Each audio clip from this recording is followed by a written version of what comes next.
Welcome, ladies and gentlemen, to today's live stream. My name is Daniel Armstrong. Thank you so much for joining me for today's kickoff. Now, we're about to go on the way here at the Vallecas Stadium, where we have Rayo Vallecano facing up against Real Mallorca. Again, we're just about 1 minute and a half away from kickoff. We have the players lining up in the tunnel here, ready to walk out to the pitch.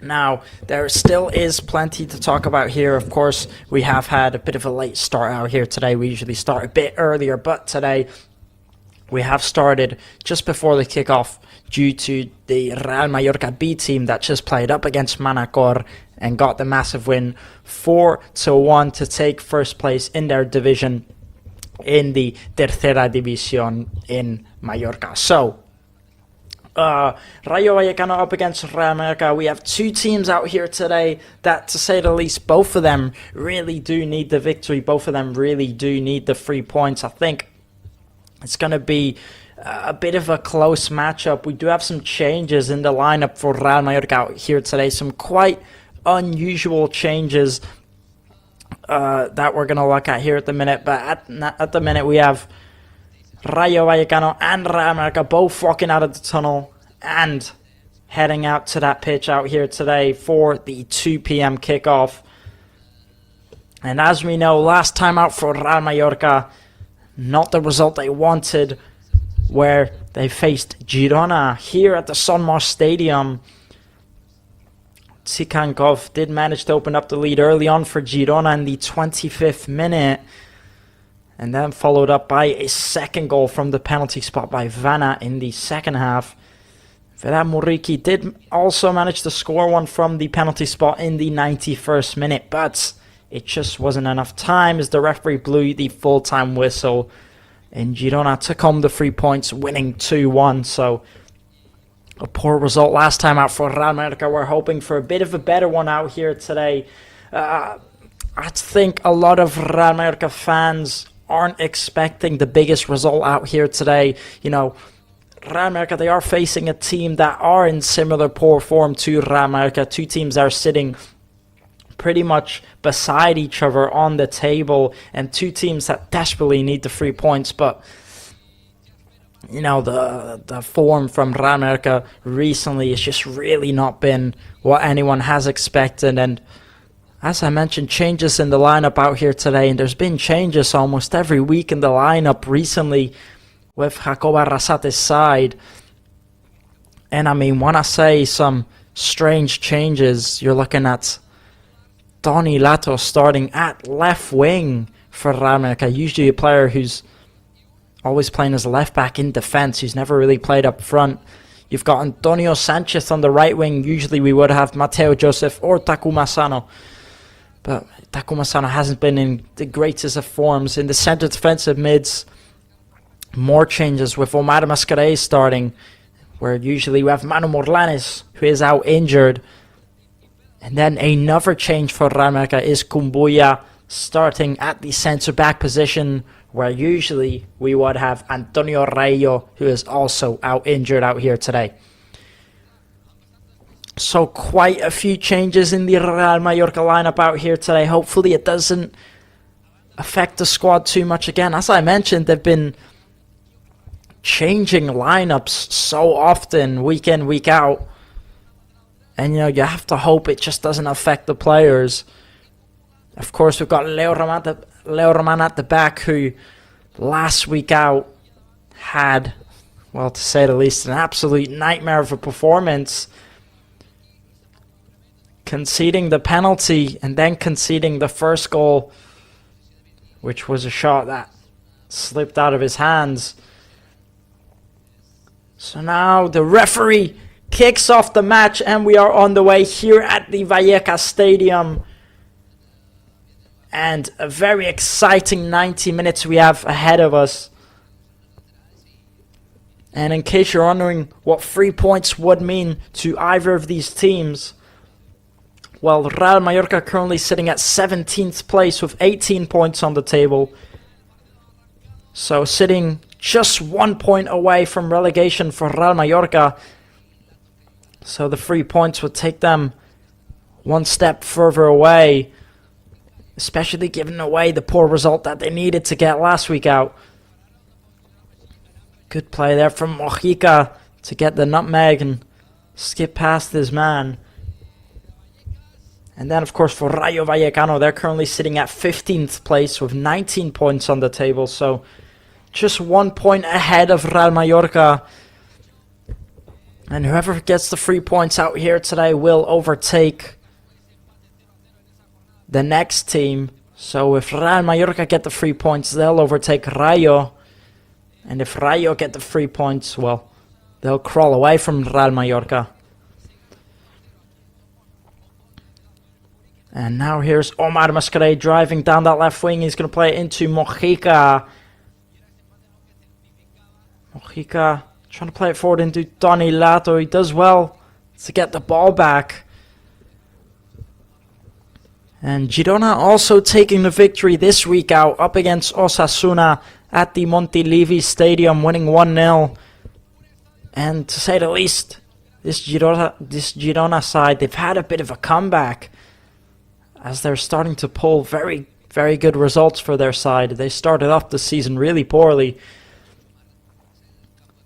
And I think for Real Mallorca, that's what most of these fans are expecting. They are waiting for. It's Real Mallorca to start getting results, to start pulling this back, as, you know, it's been a really, really poor start to the season, and it's only been getting worse. Losing matches that they should not be losing. You know, despite some brilliant players that they have, despite some of these players in brilliant form. One of them, of course, being Vedat Muriqi, who scored last week out at the Son Moix Stadium. That's 10 goals for Vedat Muriqi this season, making him the maximum goal scorer for Real Mallorca. And ranked 3rd place for the most goals in the LaLiga this season, overtaking Robert Lewandowski last week out. So, you know, what an impressive player and what an impressive stat to have to his name. Hopefully the Pirate can help get a result out here today at the Vallecas Stadium. But at the minute, it's currently Rayo Vallecano who's in possession of the ball.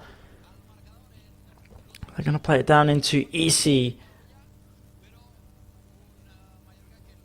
Taking it forward here. Rayo Vallecano just pushing more towards Real Mallorca's half of the pitch. Going to take it down the right hand side. Jan Virgili putting on the pressure.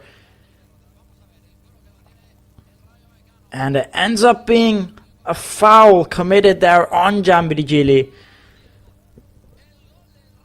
And he did well, the youngster, to put on the pressure.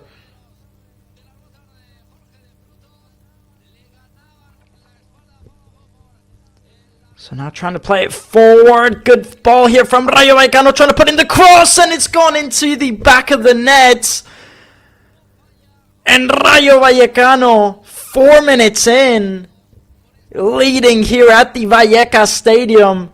And it's Garcia who puts it into the back of the net. And out of nowhere, Rayo Vallecano playing the long through ball down that left wing. And of course, whoever to put it in the back of the net, then Jorge de Frutos, Rayo Vallecano's maximum goal scorer, who's now got 6 goals to his name this season. And Rayo Vallecano lead 1-0 here at the Vallecas Stadium. Could potentially be a check for offside. It's a lovely ball there from Garcia. Just puts it through Pablo Maffeo's legs, lays it right onto Jorge de Frutos. It's a perfect cross. All he has to do is tap it in. And, of course, that's what he does. No chance for Leo Roman to save that. And a good goal, but again, I think there could be a potential check for offside, maybe.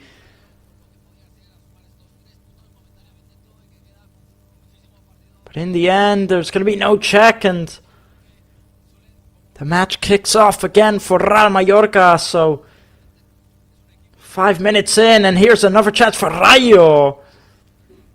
Leo Roman coming off of his line and clearing that ball. And what a start this is for Rayo Vallecano. And I mean, I can't say I expected that in the first 5 minutes for Rayo Vallecano. It's Jorge de Frutos who takes the lead, who's currently been one of the players standing out for Rayo Vallecano, with 6 goals to his name this season. And I'm sure Jacob Arrasate is going to be feeling the pressure now. If he wasn't feeling enough pressure already, a lot of fans and a lot of the media questioning his time here at Real Mallorca. Well, he's really going to be feeling the pressure now. So 6 minutes in here now. And at a complicated stadium like this, to say the least, Real Mallorca definitely have a mountain to climb. And when it comes to the history between these two sides, the last time they faced each other, it was also here at the Vallecas Stadium, and it did end goalless. Ended 0-0 with both teams taking home a point each.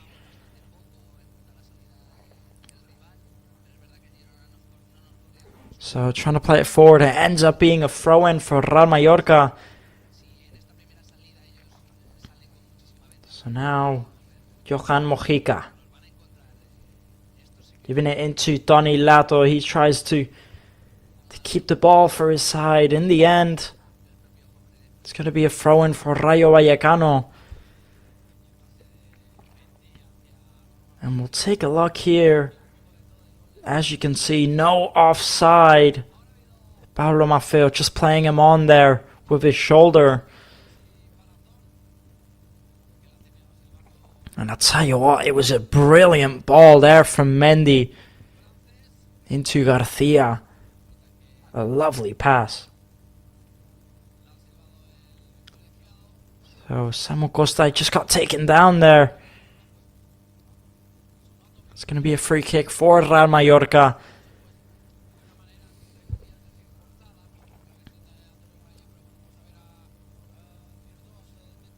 And Samuel Costa, one of the outstanding players for Real Mallorca this season, and not just this season, but within the last season or two, he's been an outstanding player with lots of clubs keeping an eye on him, some big names surrounding him.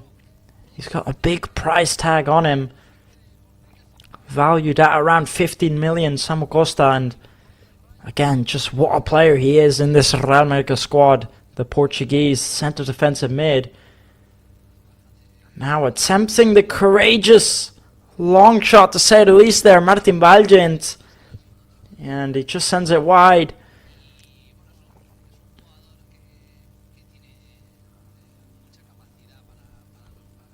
So it's going to be a goal kick here for Rayo Vallecano.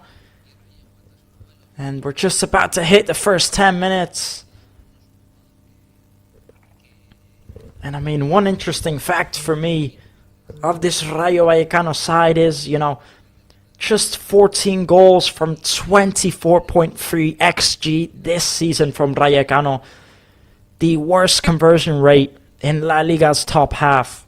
And I mean, it really says a lot, and the fact they managed to score in the first 5 minutes up against this Real Mallorca side, despite having one of the worst conversion rates in the league. It really does say a lot about this Real Mallorca season so far. Now, ball here into Giambidigili. Real Mallorca could break forward. Giambidigili takes himself, tries playing out wide to Antonio Sanchez. He tries putting in the cross, and it goes right into the hands of Batalla. Decent effort there. Antonio Sanchez just tries putting in the cross into that back post. A bit too close to the goalkeeper, and he gets his hands on it first. Good break there from Giambidigili. playing at the center attacking mid position today. We never really see him playing at that position. We'll see if he can make the most of it. He gets taken down there. Giambigili, no foul from the referee. The play's going to continue.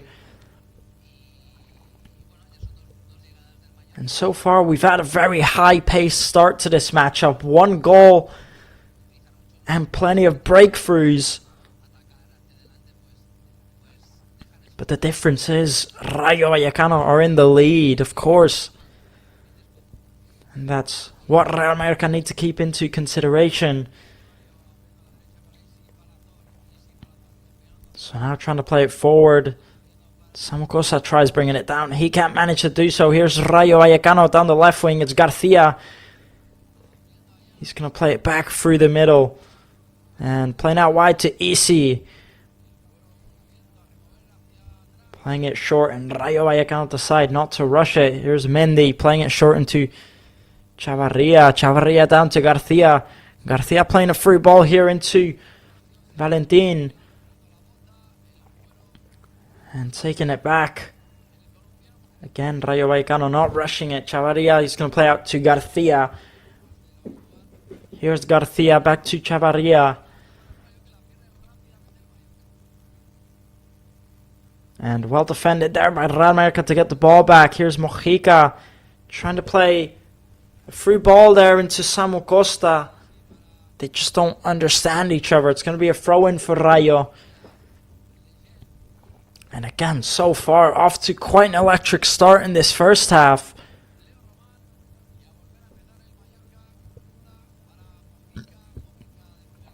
So now Rayo Vallecano trying to play it forward. They end up giving the ball back to Leo Roman.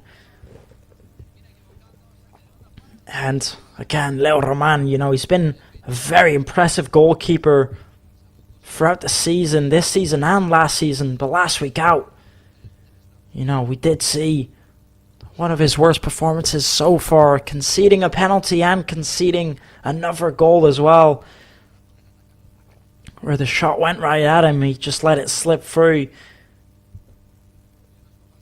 You know, we do all have bad days, to say the least. But even so, he's been such a brilliant goalkeeper for Real Mallorca.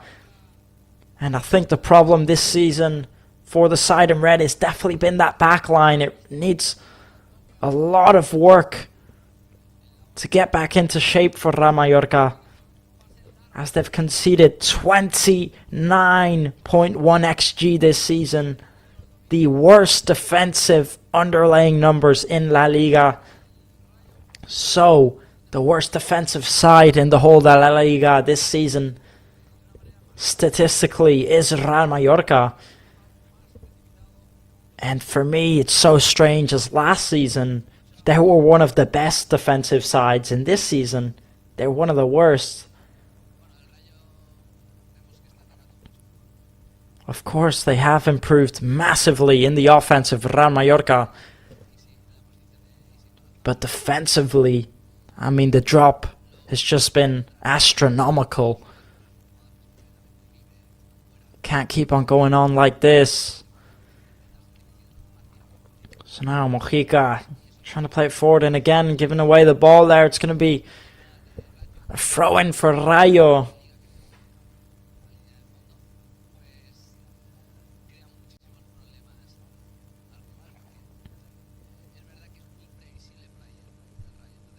So now it ends up being a free kick here for Rayo Vallecano.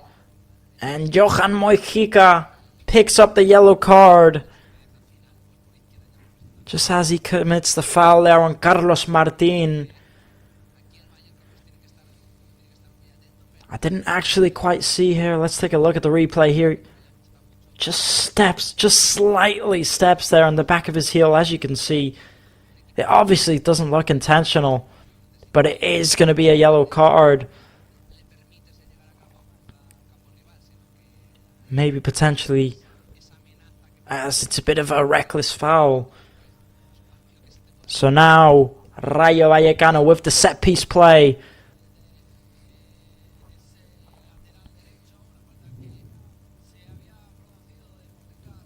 Trying to put in the cross here.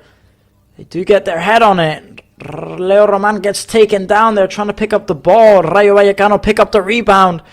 Here's Jorge de Frutos. And he ends up getting taken down by Mojica, and it's going to be a goal kick. So, well defended there by Johan Mojica, as he does well to get the goal kick for his side.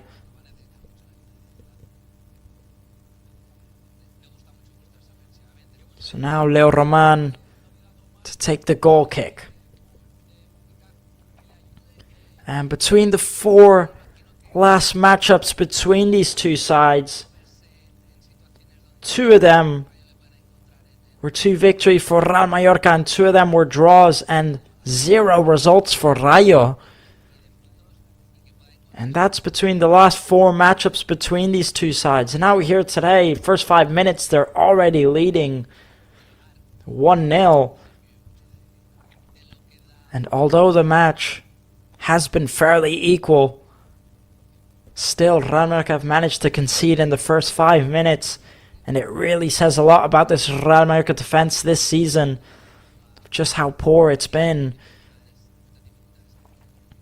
And I think we've been wanting to see changes for quite some time. You know, a lot of fans speculating new signings, especially in the defense, and new changes. But despite being the most conceded side in La Liga, still no changes in that back line for Real Mallorca.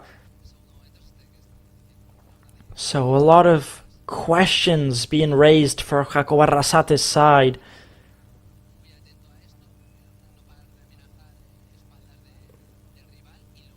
And here's Mendy.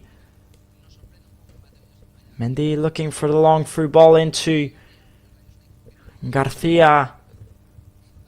Just like their first goal for Rayo Vallecano, it was a similar pass from Mendy into Garcia, who then puts in the cross for Jorge de Frutos to tap in the back of the net.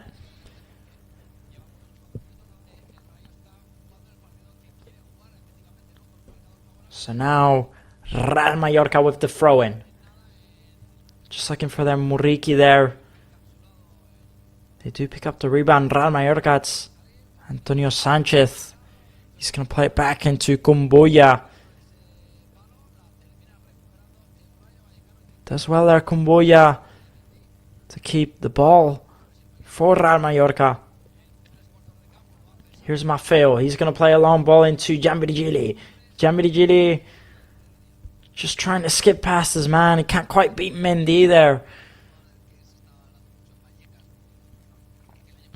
And Samu Costa ends up committing the foul.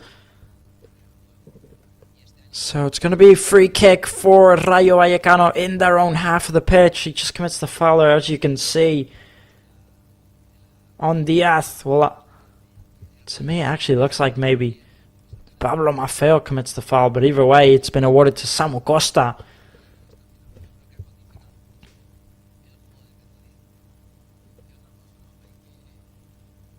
So now Rayo Vallecano in possession.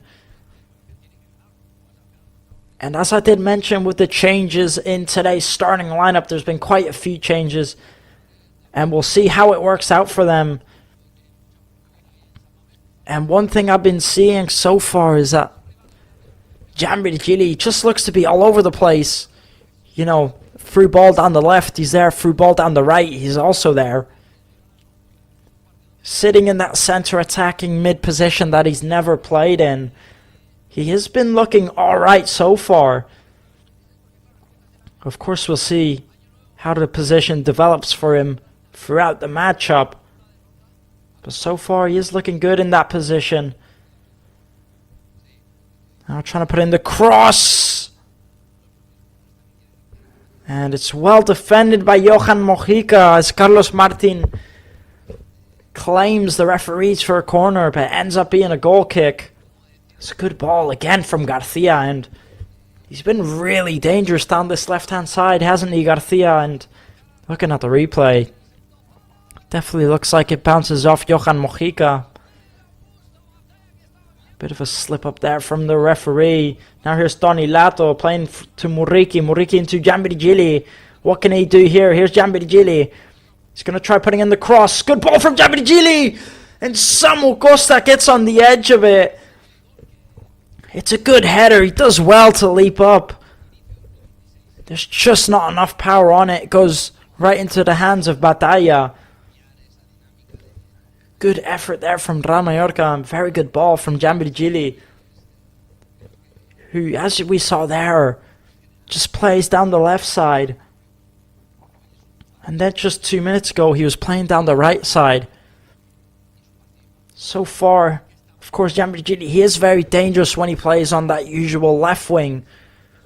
So far, he's looking good at that centre attacking mid position. And dangerous pass there from Batalla. But he just gets away with it. And Rayo Vallecano giving away the ball. So now Real Mallorca are in possession. Here's Pablo Maffeo into Antonio Sanchez. Muriqi into Samu Costa. Giambidigili picks up the rebound. He plays into Muriqi. Muriqi back to Giambidigili, and he just gets taken down. So it's going to be a free kick for Real Mallorca. Here's the chance again. Giambidigili just stops. He cuts in, puts in the cross. It's a lovely ball into Samu Costa. Just can't get enough power on that header. It really is a good chance there for Real Mallorca. So far, looking positive on the offensive. But of course, that's not been the problem for them this season. Good ball from Mojica into Kumbuya. He just can't keep the header on target. But as I was saying, of course, the problem for Real Mallorca this season, you know, it's not been the offensive. It's been the defensive side.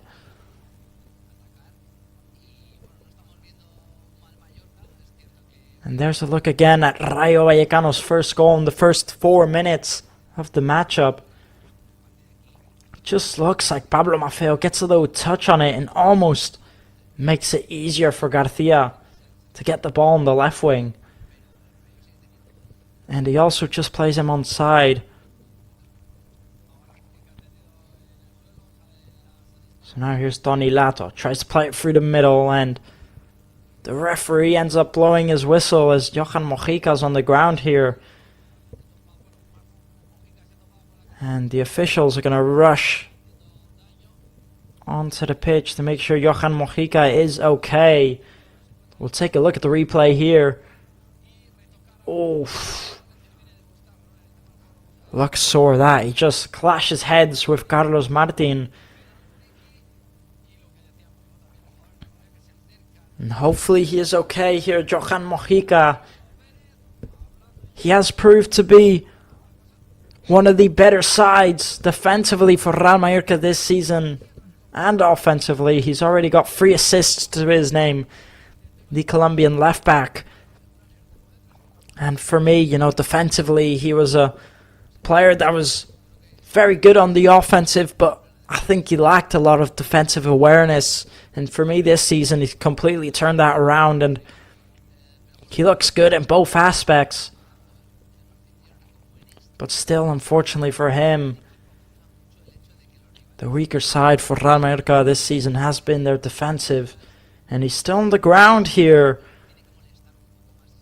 And they are just taking their time to have a look at him. As we know, they do take the head injuries most serious in football.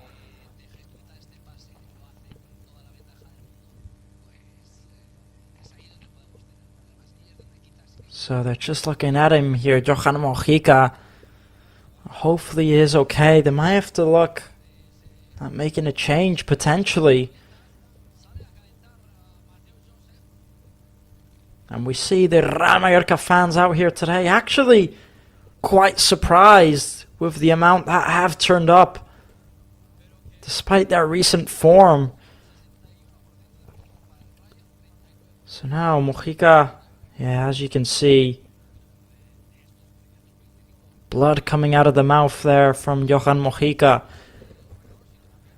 And Mateo Joseph has gone to warm up, just in case. And for me, you know, I was quite surprised that Mateo Joseph wasn't starting out here today. Also, I'm quite surprised with some of Jacob Arrasate's decisions. I mean, for me, you know,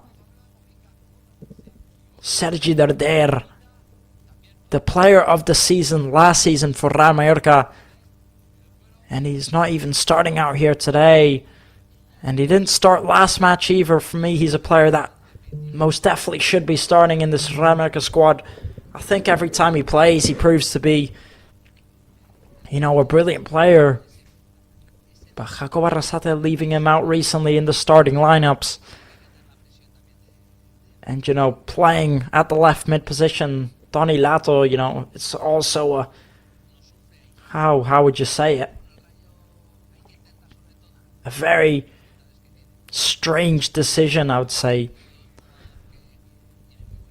And Mateo Joseph, for me, another player that also should be starting in the Real Mallorca lineup. So now it's going to be a throw in here for Real Mallorca, and Johan Mojica comes back onto the pitch. And by the looks of it, he won't be coming off. He'll still be playing throughout the rest of this match. So now through ball into Gianvirgili, ends up bouncing off of his hand. So it's going to be a handball here.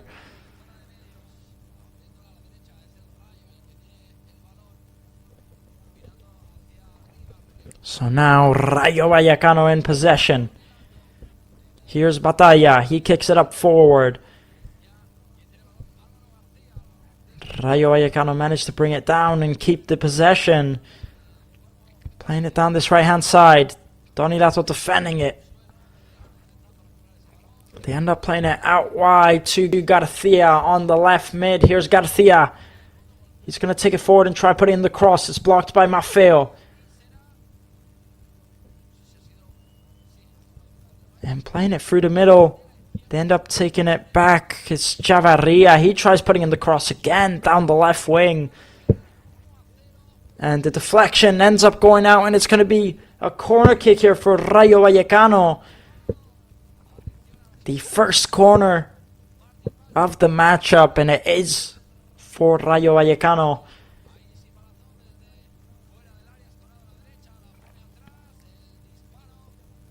So now to put in the cross.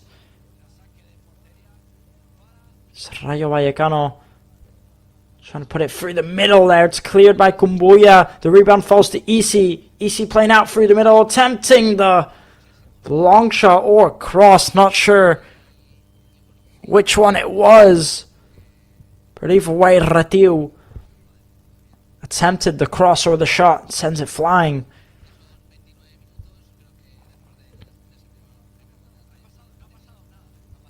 So now a goal kick for Real Mallorca. And, you know, despite the result, despite them conceding in the first 4 minutes, it's poor defensive awareness from Real Mallorca. But despite that, they actually have been, you know, good in this matchup so far. They have looked lively. They have had some good chances. It's just a shame that the defensive awareness has been the way it has been this season, as it leads to them conceding results like this, very important ones. So now Rayo Vallecano playing it all the way back to Batalla. Putting on the pressure, it's Donny Lato. And they end up losing it. Here's Mojica. He plays into Donny Lato on the left mid. Donny Lato trying to put in the cross, and he finds Muriqi, and it goes into the back of the net. And what a header from Vedat Muriqi. And what a cross from Donny Lato. And Real Mallorca have equalized here in the 30th minute at the Vallecas Stadium. What a header from the Pirate. And to say the least, what a cross from Donny Lato. Brilliant play from Rayo Mallorca, and as I was just saying, they have been lively in this matchup. They have been creating chances. And there's the equalizer for Rayo Mallorca before the end of the first half. You can see there, it's a really poor loss from Jorge de Frutos. Johan Mojica, he gets the ball back for Mallorca. He passes it very, very quickly. It's good reaction from Mojica into Toni Lato. Toni Lato whips it in. It's a lovely cross. Finds Muriqi perfectly. Of course, the Pirate is not going to miss the header. Puts it into the back of the net. Batalla doesn't stand a chance. So Rayo Mallorca lead. No, not lead. Equalize here at the Vallecas Stadium. Rayo Vallecano 1. Rayo Mallorca 1. So that's 11 goals for Vedat Muriqi this season. And again, what a season the Pirate is having. I mean, 11 goals already. Playing, you know, in this Rayo Mallorca squad that have so much struggled to get results this season. Now, here come Rayo Vallecano down the left wing. It's Garcia. Garcia's going to try and put in the low cross. And it almost slides into the back of the net. By inches. It did not go into the back of the net there. What a response there from Rayo Vallecano. Again, it's Garcia who puts in that low cross just like the first goal down that left wing.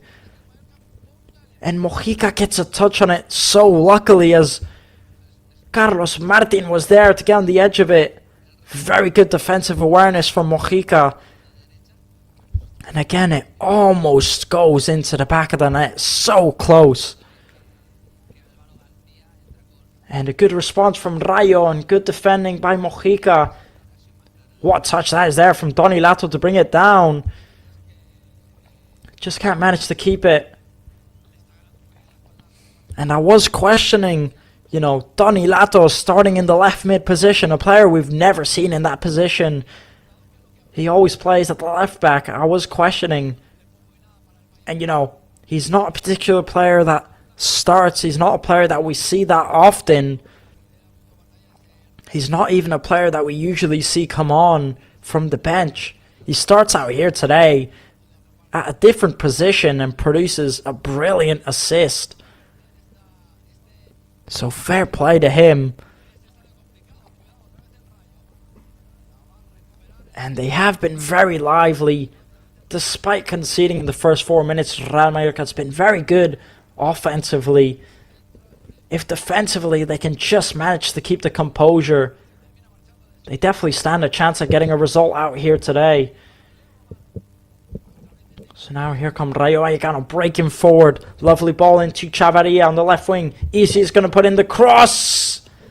And the header, just can't keep it on target. Carlos Martin. There's a lovely ball there from Isi. And Rayo Vallecano creating all of their danger down that left wing every time. It's a cross from the left wing. It's just something that Rayo Mallorca need to keep an eye on.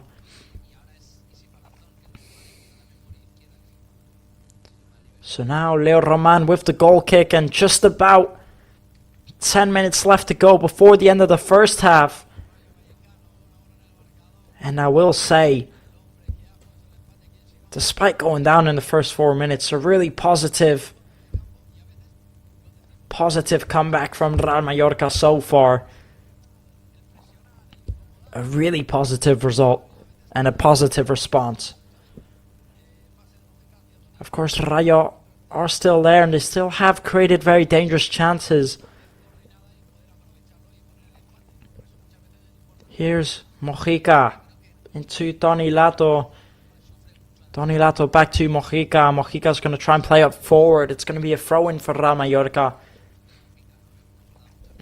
Good match he's having so far, Toni Lato on that left mid position.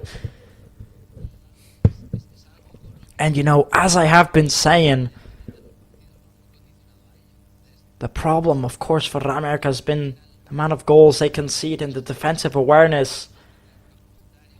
You just think if it wasn't for that, how well would Rayo Vallecano be doing so far this season? You know, the amount of goals that they have scored offensively. And I mean, it's been really impressive this season offensively. The best. One of the best I've actually ever seen from Rayo Vallecano offensively, but just defensively, such a shame that they do concede the amount of goals that they do.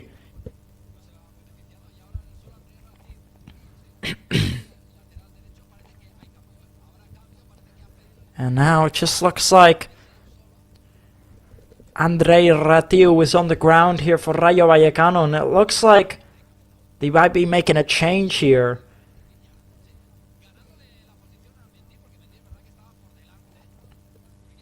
And let's take a look at the replay from the first goal. He does very well, Johan Mojica, to get the ball back there in an important position.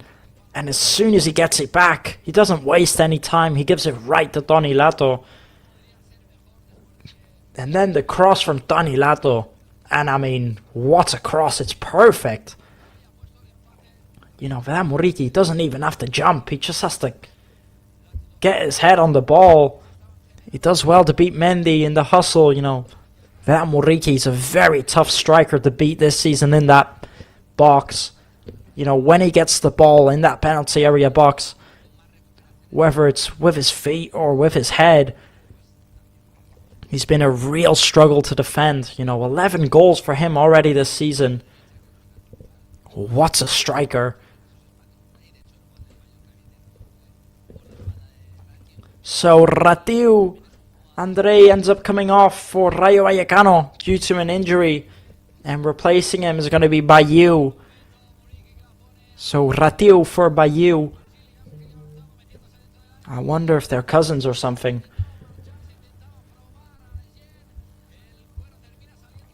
So now Rayo Vallecano in possession. Rayo Vallecano get the ball back. Good ball from Muriqi into Gianvirgili. Here's Gianvirgili. Tries taking on the 1v1. And he does get a corner kick, Gianvirgili. And another dangerous chance there for Real Mallorca. Almost skips past his man. It's good defending from Legione.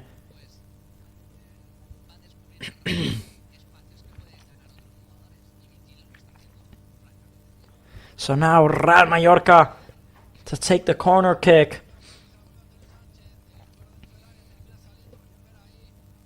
And it's Gianvirgili who's going to put in the cross. He ends up playing it short into Mojica. Back to Gianvirgili trying to put in the cross. And the rebound does fall to Real Mallorca. It was actually Antonio Sanchez who put in the cross, not Gianvirgili. Now going up for the header, it's Muriqi. And the ball falls into the hands of Batalla. So now Rayo are going to start. And a long ball into Isi. Isi plays it back to Bayou. And back to Legione. Legione out to Mendy. Mendy into Chavarria. Chavarria into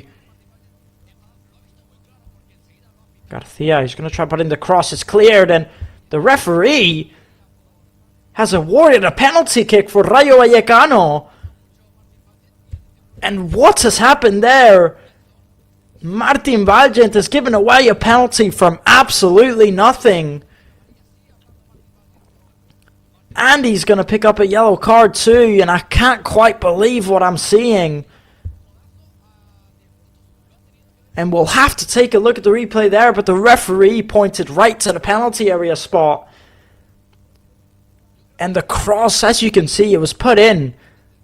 Martin Valgent clears the cross. Garcia goes down with his head, with his hands on his face, and the referee awards the penalty. I can't quite believe it. We'll take a look at the replay. There's the cross again. It's a poor cross. There's no danger.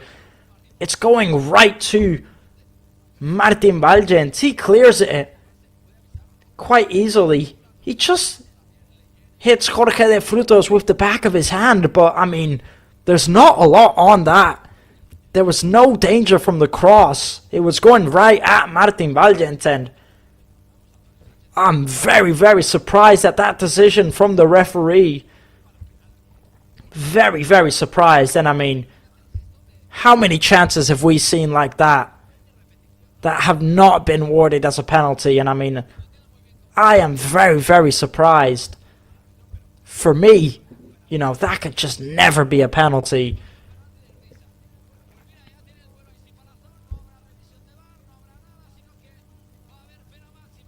And you know, the cross, it was going right at Martin Valgent. And he just touches Jorge de Frutos with the palm of his hand to be awarded as a penalty. I'm very, very surprised.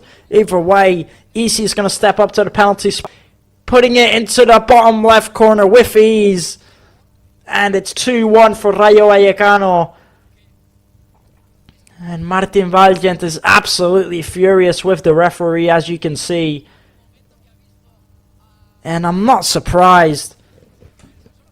As for me, I mean, it's just so unfortunate for Real Mallorca. You know, usually I'd say poor defending or poor goal to give away, but it's just not the case for this goal here. And I mean, Real Mallorca were doing so well. They're on track to get their second goal. They did well to get the comeback. And just for me, it's never a penalty on Jorge de Frutos. You can just see Leo Roman. He dives far too early there. Easy sees exactly where he's going to go. And doesn't even have to place it well. Just puts it on the other side into that bottom left corner. So, a goal for Rayo Vallecano, a goal for Easy, and now they're in the lead here, 2-1 at the Vallecas Stadium. Also, one thing that I'm just not sure if I mentioned earlier, it's 11 goals for Vedat Muriqi this season, making him the second maximum goal scorer this season, overtaking Ferran Torres. And I mean, to think that Vedat Muriqi is the second maximum goal scorer this season, just behind Kylian Mbappe, you wouldn't believe it. It's out of this world. And what season the Pirate is having. You know, despite playing at this, to say the least, poor Real Mallorca side this season, a side that's really been in poor form, he's still managed to go out there and he's got second place for the most goals. Imagine if he was playing at a Barca or at a Madrid, the amount of goals that he would score. So now here come Rayo Vallecano. Down the left side, Garcia tries putting in the cross. It's blocked by Pablo Maffeo. Garcia's going to go again. He gives a free ball here, trying to take the shot off. Big save there by Leo Roman. And he did well, Jorge de Frutos, to get the shot off. It's a really good ball there from Garcia. Defending from Martin Valgent, it's just not good enough. He needs to be blocking that. And luckily a big save from Leo Roman. He does well, Jorge de Frutos, to get out of the way and to get the shot on. So now a corner kick for Rayo Vallecano, putting in the cross to that first post. Is cleared by Pablo Maffeo. And now Samu Costa gets taken down here. And it's going to be a free kick for Real Mallorca. Leo Roman taking it quickly and playing it into Kumbuya. Kumbuya tries playing the long ball into Jan Virgilian. Far too much on that pass from Kumbuya.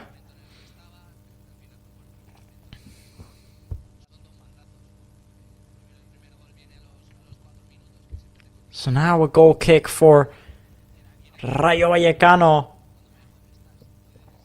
it's going to be Batalla who's going to take it. And there's going to be 7 minutes added on in this first half. Quite surprised with that decision there. But to say the least, you know, an advantage for Rayo Vallecano to try and get the equalizer before the end of the first half. And again, before that second goal from Rayo Vallecano, they were looking so positive.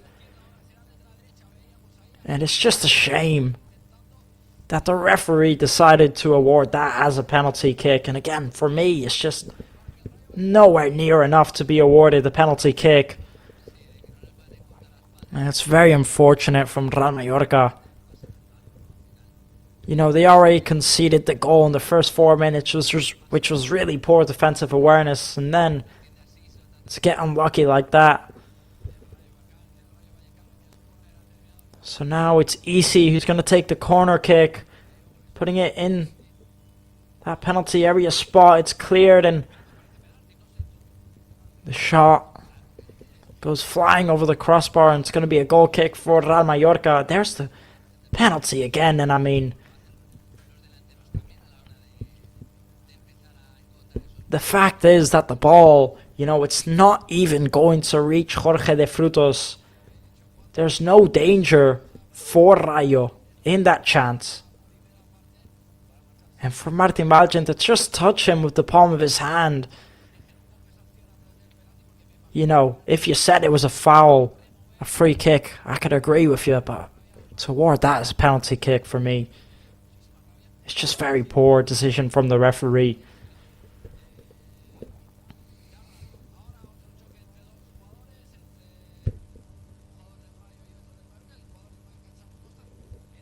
So now, Rayo Vallecano clearing the ball up forward. Samu Costa gets the header. Ends up being a free kick, and now the medics are going to rush onto the pitch. As again, it was another head clash. And how many head clashes have we had in this first half? I think we've had about 3 already. And this is the 3rd time that the medics have had to come onto the pitch. As we've had a very intense first half. A very good one. And again, in my opinion, Rayo Vallecano have been the better side for me.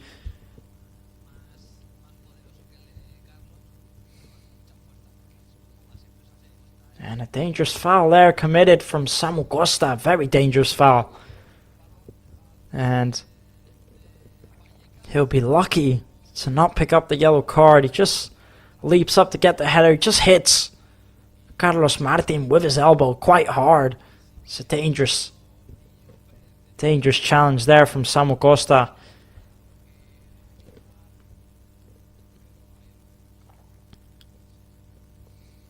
So the time ticks on, and we're just about to hit the 49th minute.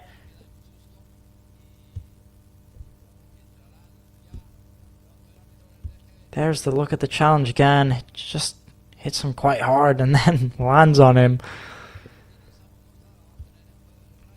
He is okay, Carlos Martin, and he will continue the match.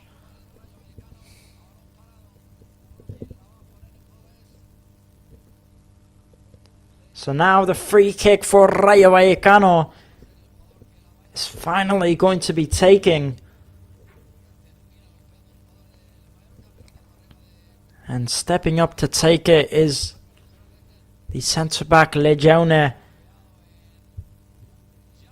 Of course, quite far out. He's gonna attempt the long shot. And quite a courageous effort there from Legione. But either way, Rayo Vallecano managed to keep the possession. And now the ball hits Gianvirgili on the face. And Samu Costa and Carlos Martin both come back onto the pitch. And it's going to be a throw-in originally for Rayo Vallecano.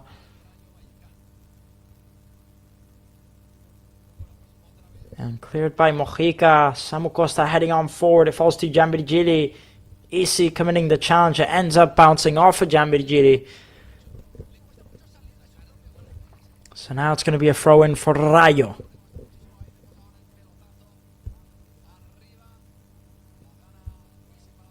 Taking the throw-in, it's Rayo Vallecano. Trying to clear it, it's Kumbuya. Mojica clears it. And Antonio Sanchez, well, tries to clear it. Doesn't even go out in the end. So now Samu Costa, lovely ball into Muriqi. Muriqui into Gili. He just can't manage to skip past his last man. Very good defending from Legione. Very good challenge. And it's going to be a throw-in for Real Mallorca. So now Mojica to take the throw-in. He gives into Muriqi. Muriqi lays it off to Gili. He does get there on time. He gets taken down by Mendy. No foul. Samu Costa, he does very well to track back and pass it all the way back to Leo Roman. Leo Roman with a dangerous pass into Maffeo. Ends up being a throw-in in the end. It's taken quickly into Samu Costa. Here's Samu Costa. He's going to lay it off to Antonio Sanchez. Antonio Sanchez tries putting in the cross. And no one there at the second post. So it's going to be a throw-in for Real Mallorca. And he had Vedat Muriqi by his side. But he decided to put in the cross either way. So now here's Kumbuya. Trying to play the long ball. The rebound falls to Samu Costa. He's going to play out wide into Omar. Omar into Mojica. Mojica back to Omar Mascarell. Switching out wide. Not long left to go now before the end of the first half. Trying to put in the cross, looking for Muriqi. Muriqi heads on forward. A bit too much on that header. Goes out for a goal kick. And any minute now, the referee is to blow his whistle for the end of the first half. And still a very positive response from Real Mallorca, attacking and looking dangerous on the offensive.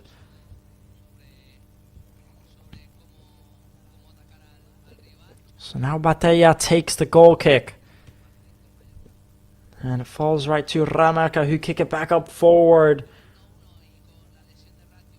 Legione clearing it. Falls to Antonio Sanchez. He tries playing into Muriqi. Muriqi brings it down and plays it back. Here comes Real Mallorca.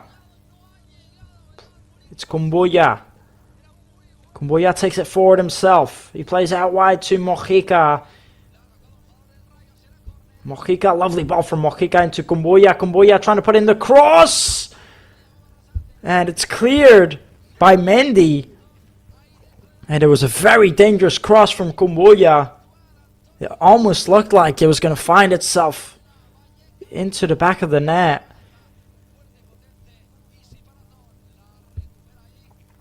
So now Antonio Sanchez to take the corner kick. Antonio Sanchez putting in the cross. And it's cleared by Isi. Here's Mojica.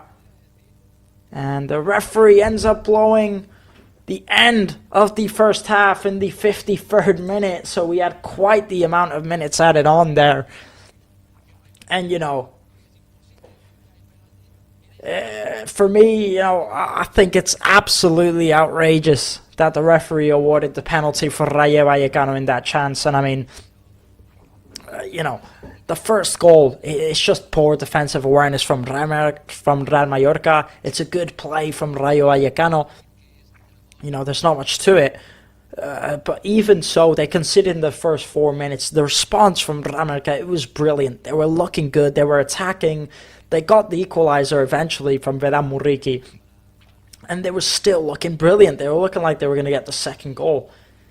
Rayo Vallecano, they just weren't looking like they were there. They still were creating some chances, but you know, Real Mallorca were looking positively, I think, like the better side. Rayo Vallecano, they were still good, but for me, there was no doubt that Real Mallorca were the better side. And then out of nowhere, out of nothing, the referee just awards that penalty, which again, I can look at the replay 1,000 times. For me, it's just never a penalty.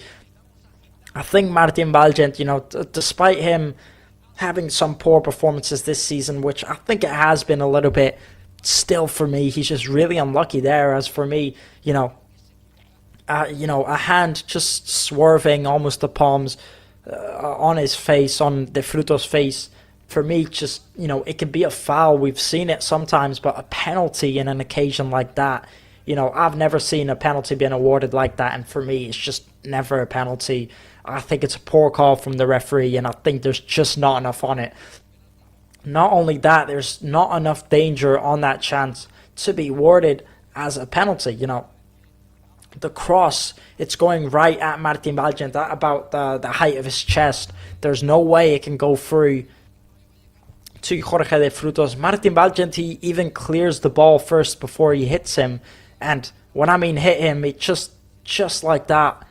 It's just, for me, it's just so poor, from the referee. I'm just really disappointed at a call like that. But either way, even so, I think Rayo Vallecano, after that goal, after conceding the second, the response has still been good. They're still creating chances going forward offensively. And for me, they just have to keep this up. I think they could most definitely get that equalizer and even go ahead to win this match. It just depends on what Rayo do, if they decide to go more defensive, more offensive. But for me, the offensive out there today has been very good. Tony Lato in that new left mid position, he's been brilliant. Gianbirgili and Muriqi up front are combining very well. And Antonio Sanchez also on the right wing is doing very well. So for me, I'm a big fan of this offensive up front out there today. I think it's been good, but we have seen the offensive be good. For me, almost most matches, almost all season, it's not where the problem lies. The problem lies in that defense. That just seems to be lacking a lot recently. We do have Kumbuya starting out there today, which for me, I think he makes a bit of a difference. I think he does help a lot. I think Johan Mojica has been decently well. I think he's been consistent most of the season. I think the problem always lies this season on that right-hand side of defense between Martin Valgent and Pablo Maffeo. That's where most of the goals come from. It's where the first goal came from on their side, and for me, it's something that Rayo Vallecano really needs to work on. Either way, we're going to go on a quick break, and we'll be back very shortly for the second half. Do not go anywhere, we still have plenty to talk about, and I think we still have a very promising second half coming up for Rayo Vallecano. So do not go anywhere. We'll be back very shortly.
Welcome back to the half of this matchup after that quick break that we just had there. And going into the second half, I think we have a lot of things to expect as, it's been a decent display from both of these sides out here today. I think it's actually been a fairly equal match.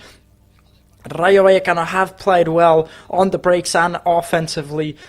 They have defended well, but for me, Real Mallorca also managing to attack very, very well in this display and also looking very positive. Lacking, I think, a bit of defensive awareness out there today, but again, it's not been a bad result from either of these sides.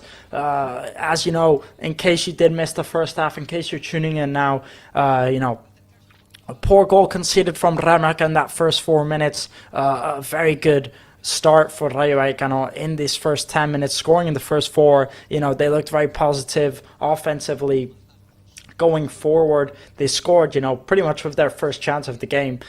It was a good response from Real Mallorca, attacking a lot offensively, looking pretty sharp and creating plenty of chances.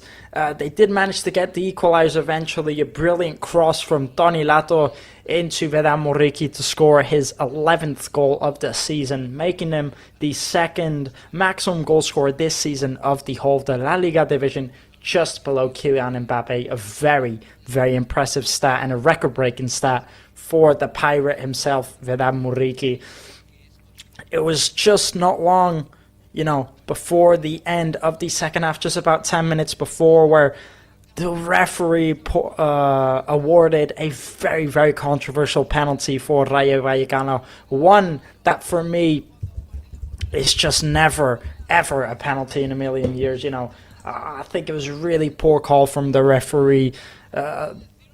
But we're not going to talk about that anymore. We'll talk about that later on at the full-time whistle. For now, we're going to focus on the second half. If you do want to check out the penalty, then, just go look at Twitter.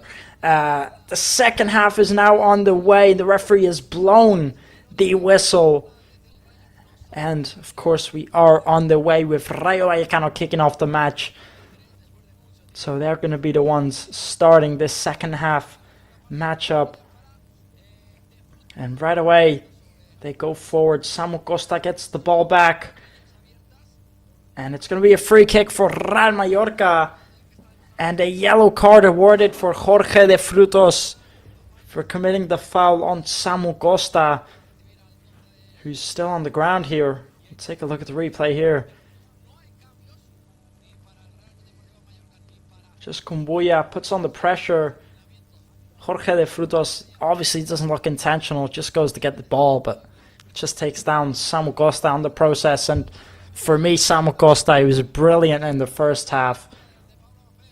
Hopefully he can keep up that intensity in the second half. And trying to play the ball forward there, Kumbuya. And to be fair, we didn't have much help to try and play it forward. So now Rayo Vallecano have it. And here's Garcia. Garcia's going to try putting in the cross. Good touch there from Kumbuya to clear it. The ball going back and forth in the air here.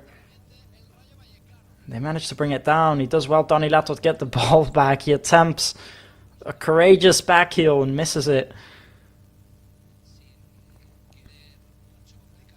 Another player who for me had a very good first half is Toni Lato, who we've seen play in that left mid position for the first time, ever, as he usually plays as left back. And we don't really see him as an offensive threat. We don't usually see him playing in the offensive position, but he's been really good out there today.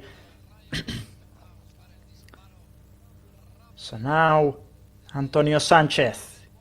He's going to clear it up, and poor clearance there from Antonio Sanchez to give it right back to Rayo, who attempted a long shot. It was deflected. So it ends up being easy for Leo Roman. It's just blocked there by Omar Mascarell. So now Real Mallorca in possession. It's Omar Mascarell. He gives it to Toni Lato. Toni Lato back to Omar. Omar tries heading it into Muriqi. Just can't quite find him there. And every time that Rayo get the ball back, or they try and break quickly on the counter-attack, they're very, very dangerous in those situations. But I think when it comes to their slow build-up play, they're definitely not the most dangerous side. They don't create too much. But I think it's when they get those quick breaks that they do the most damage. So now it's going to be a corner kick here for Rayo Vallecano, and it's Easy who's going to step up to take it. Now Easy putting in the cross, and Leo Roman punching it out. And the cross went so quickly, I could barely see it there. You could just see Leo Roman. He pushes Martin Valgent out the way, and then he goes for it. So now another cross here from Easy. Samuel Costa flicks it on forward. It bounces off of that crossbar. And Antonio Sanchez clearing it. Now the referee stops the play as Johan Mojica's on the ground again. And he was already taken out in the first half due to a head injury. And the medics again on the pitch, I think for the 4th or 5th time in this matchup. It's proven to be an intense match, this one. And there's medics coming onto the pitch every 15 to 20 minutes. Here's a look at the replay again. Samuel Costa's clearance. It bounces off of that crossbar. It's Jorge de Frutos who tries to go up to get the rebound, and in the process, he just jumps on Mojica. And Leo Roman also leaping up to get it.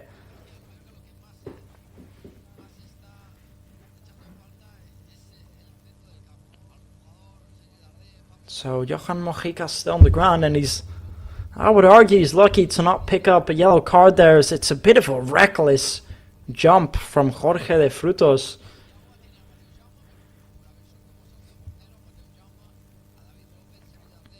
So now Johan Mojica is back up on his feet. It's the second time he's been taken out due to a head injury in this matchup. And the poor kid is getting knocked around. So now we've just hit the 50th minute marker. And it's going to be a throw-in for Rayo Vallecano. Taking it quickly and playing it into Mendy. Mendy's going to try putting in the cross. It's cleared by Martin Valgent. Muriqi flicking on. It just goes right back to the Rayo Vallecano defenders. And it's Lejeune who's in possession. Lejeune is going to play it to Mendy. Mendy into Easy. Easy looking for a long ball into Chavarria. But it ends up going all the way back to Leo Roman.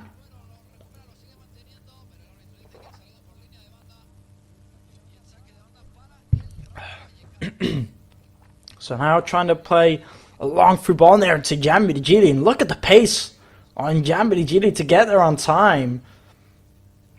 I didn't think Djambi-Djili was going to get there.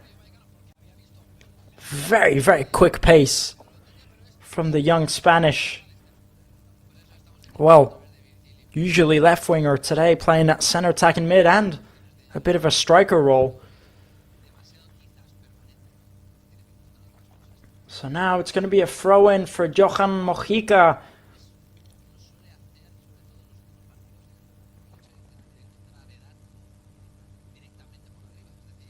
And he plays into Toni Lato. Toni Lato playing it back to Kumbuya. Kumbuya plays all the way back to Leo Roman. Leo Roman back to Kumbuya. Kumbuya, good ball from Kumbuya into Tony Lato. And Tony Lato just gets taken down there. Clean tackle from the defender. By the looks of it, the referee doesn't award the foul. Looking at the replay, definitely wasn't a clean tackle. And questionable decisions from the referee out there today, awarding the controversial penalty and other challenges too. So now a throw in for Rayo Vallecano, and they take it quickly and play it all the way back to Batalla.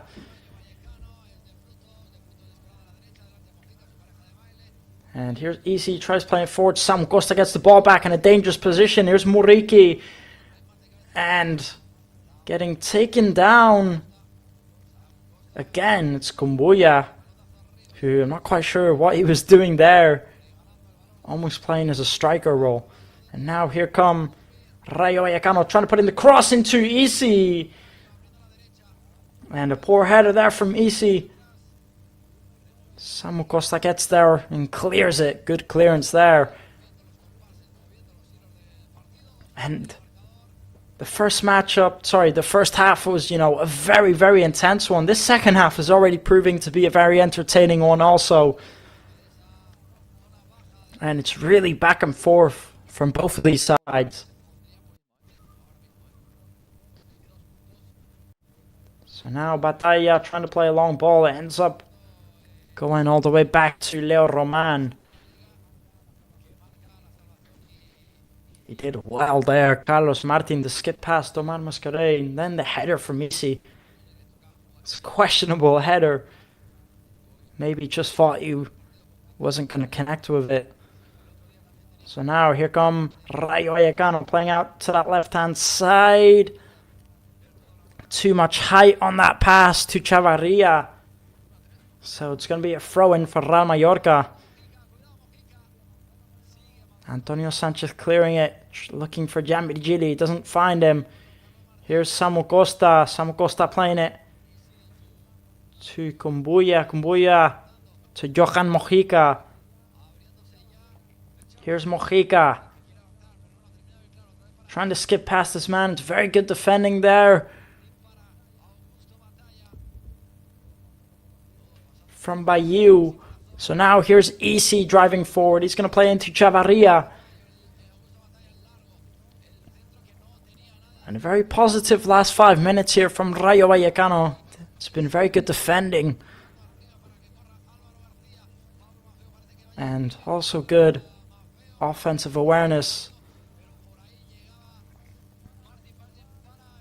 So now again, here's Chavarria. He plays into EC.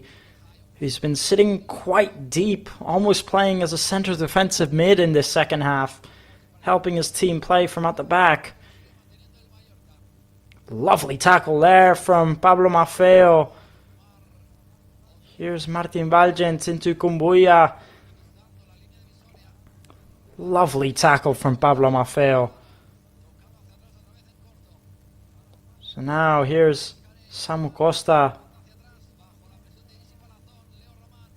Martin Valgent.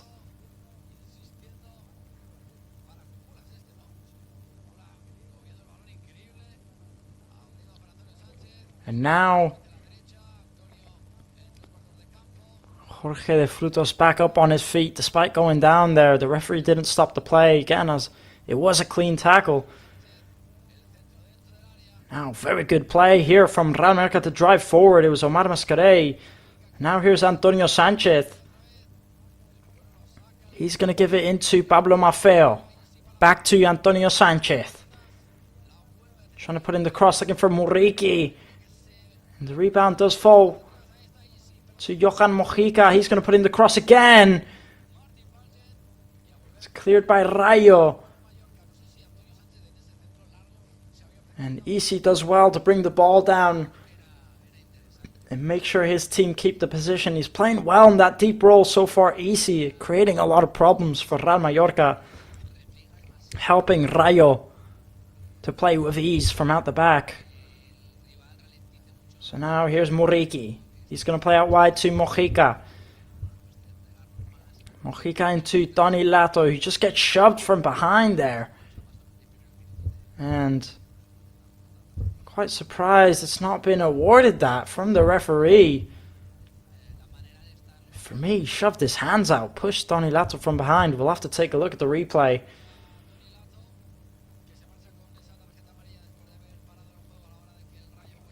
Take a look here. There's the foul committed from Donilato. Just obviously a foul as he was frustrated. Speaking about Donilato, he picks up a yellow card for protesting. Donilato, he's had a very good matchup out there today, and he is going to be coming off, and replacing him is going to be Mateo Joseph, the Spanish player that got signed on loan this summer. And just look at the frustration there from Donilato coming off. And I mean, those are the things you love to see, really. The passion, you know, that this man has for his club. The passion that he has for the game. What a tackle that is there from Omar Mascarell. And what a pass into Gianvirgili. It's very good defending there from Bayou to keep Gianvirgili away from the ball. And now look at Mateo Joseph. He does so well to get it back. And Real Mallorca doing so well to go forward and get the ball back. But Rayo Vallecano also defending so well. Both teams putting in a very good display in the second half. So now Samu Costa losing it in a dangerous position. Here's Isi. He's going to try and play it forward. Jorge de Frutos picks up the rebound. Look at Pablo Maffeo. Very good defending. But the referee ends up blowing the whistle, I believe, for the previous foul on Isi.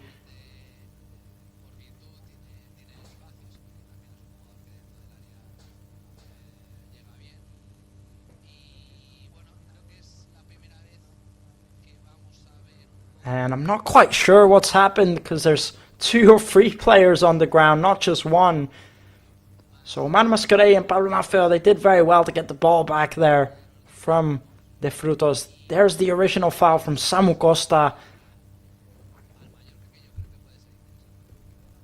And yeah, it definitely was a foul from Samu Costa. The referee let the play continue. In the end, Real Mallorca are going to keep the possession. And they're going to start the play.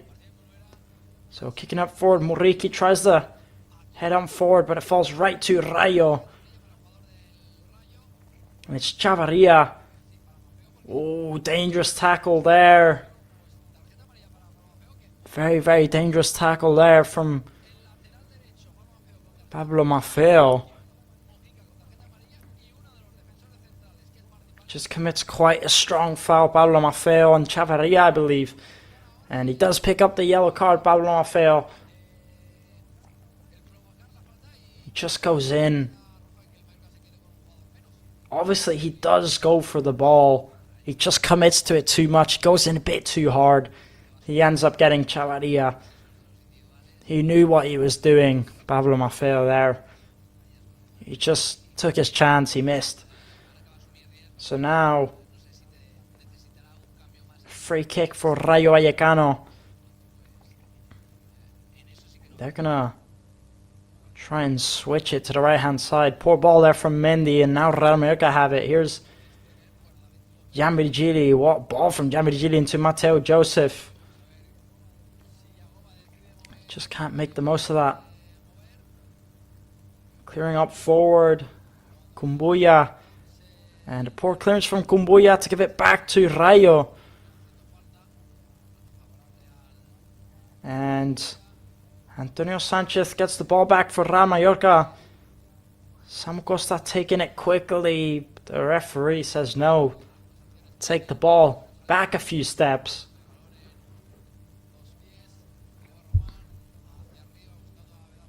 And so far only one substitute made so far for Real Mallorca. And for Rayo Vallecano also only one substitute made. 62 minutes in here now. Good ball there into Muriqi. He gets the foul, Vedat Muriqi, for his side in the end. the goal scorer from the first half. He just commits the handball there, Mendy. So the free kick was awarded. And so far, he is the main man for Real Mallorca. 11 goals scored this season so far, making him the second maximum goal scorer this season, just behind Kylian Mbappe. And what a player he is. For this Real Mallorca squad, he's doing not so well this season. Despite that, he is the man stepping up. So now putting in the cross, it's Antonio Sanchez. It goes out, and it's going to be a throw-in for Real Mallorca.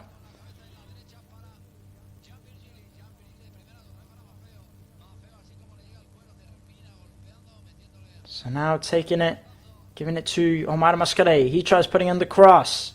The rebound falls to Maffeo. Maffeo heading out wide to Giambrigili. Giambrigili back to Maffeo. Maffeo attempting the cross from far, far out. Puts far too much height on it. So now Batalla taking the goal kick, and what a ball. What a ball there from Batalla to find Carlos Martin. Lovely pass from the goalkeeper.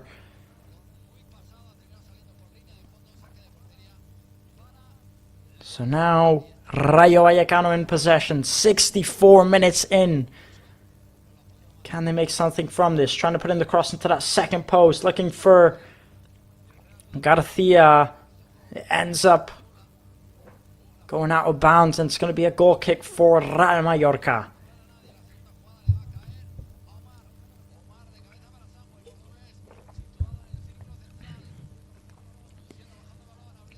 Good display so far from both of these sides out here today. I think Real Mallorca have been a bit unlucky. They've been very, very unlucky out there today. I think they did also have very poor defensive awareness at the beginning of the match. So now here's Pablo Maffeo. He's going to try putting in the cross, looking for Samu Costa, who does get on the edge of it, but he can't keep the header on target. Just goes wide, so it's going to be a goal kick for Batalla.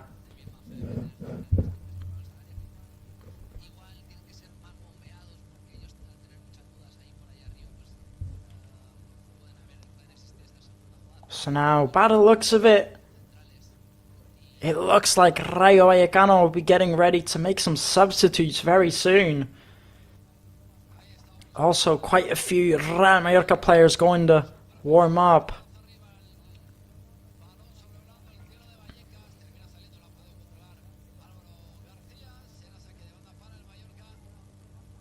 So now Mendy taking it quickly and giving it into Batalla. Batalla looking for the long ball into Garcia. It ends up going out for a throw-in. Martin Valgent into Leo Roman. He's going to kick up forward. Maffeo heading up into Samu Costa. Samu Costa heading it forward. It falls to Mendy. Mendy is going to play it all the way back to Batalla. Vedat Muriqi going to put on the pressure. Samu Costa keeping it in play. Omar Mascarell trying to clear it. And it falls to Jorge de Frutos. He gives it to Alvaro Garcia. And in the end, it's not going to count. So now it looks like two Rayo Vallecano players getting ready to come onto the pitch and make the substitutions.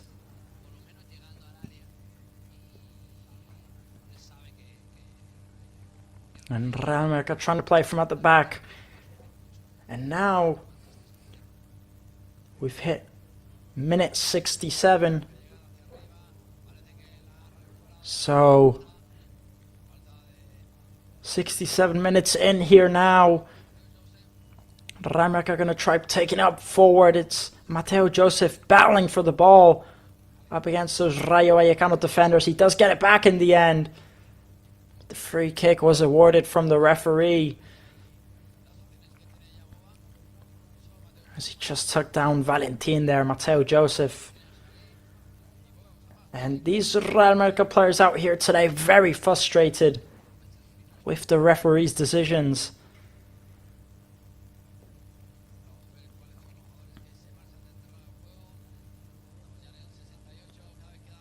So now, by the looks of it, 2 substitutions are going to be made here by Rayo Vallecano. And the substitutions are Jorge de Frutos, one of the goal scorers of today's event, coming off. And replacing him is going to be number 22, Espino.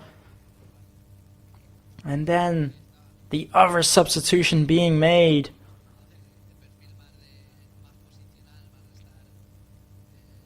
by the looks of it, is going to be the number 4, Diaz.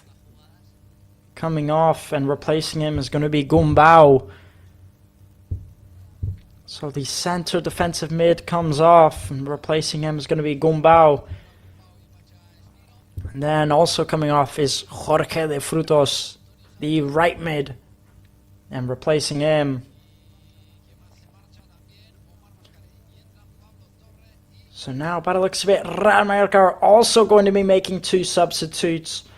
Omar Mascarilla and Antonio Sanchez both coming off, and replacing them are going to be 2 offensive players, are Sergi Darder and Pablo Torres. So 2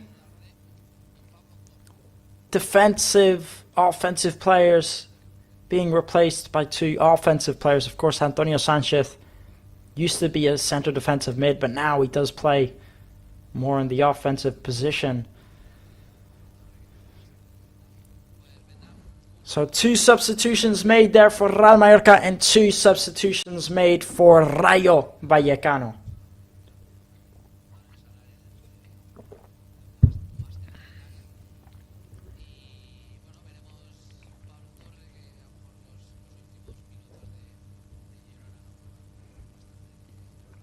So Rayo Vallecano taking the throw in. Jan Virgili does well to skip past his man. He ends up going into a crowd of Rayo Vallecano players. 70 minutes in here now. So just 20 minutes left to go before the full-time whistle. And so far, Rayo Vallecano leading 2-1 here at the Vallecas Stadium. Still 20 minutes left and plenty can happen. It's been a positive second half for both sides. Also a positive first half for Rayo, bit negative for Real Mallorca. Now trying to play the through ball, Sergi Darder, and he just can't decide who to give it to. And he ends up giving away that counter-attacking play. But Real Mallorca are going to go again as Martin Valgent is the one with the ball. He's going to try and play a long ball into Vedat Muriqi. Vedat Muriqi leaps up to get it. And Pablo Torre ends up losing it.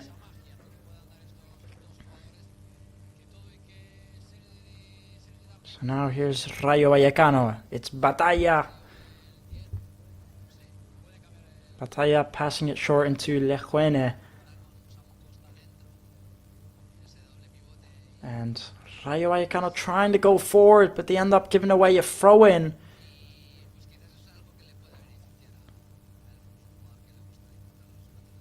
So now Real Mallorca driving forward, and it's Pablo Torre. He's going to play into Sergi Darder. Sergi Darder out wide to Pablo Maffeo, and a really poor touch there from Pablo Maffeo. He gives away the ball. So it's going to be a throw-in for Rayo Vallecano.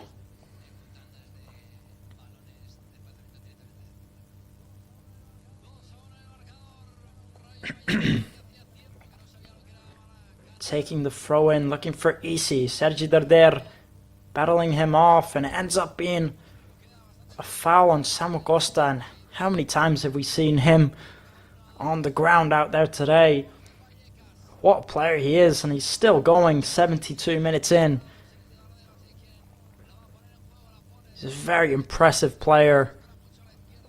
The amount of stamina on him.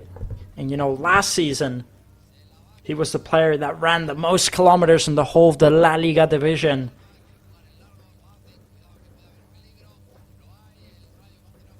He's a very, very valuable player, very valuable aspect. And for me, he could easily play at one of the top clubs. And lovely ball in here now. Possibility for Rayo Vallecano. And he just gets caught up on his own feet there. And he ends up kicking it right into Leo Roman. Ivan Bayu breaks forward on the counter-attack. He just got caught up on his own feet. He had Easy to his left. And he ends up kicking it right at Leo Roman. Vedat Muriqi gets taken down there. No free kick awarded. So now it's Easy again. And he seems to be all over the place. Easy helping Rayo Vallecano. And he's been very impactful, definitely, in the second half. So now Batalla. Playing into Eugene. Trying to make something from this. It ends up being a free kick for Real Mallorca as Pablo Torre got taken down. Take a look here. And for the same reason that the penalty was awarded, the same type of foul earlier in the first half.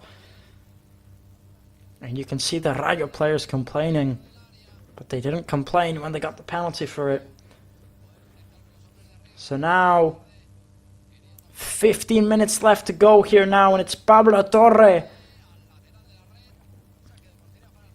who's going to take the free kick. He puts in the cross. It's cleared by Rayo.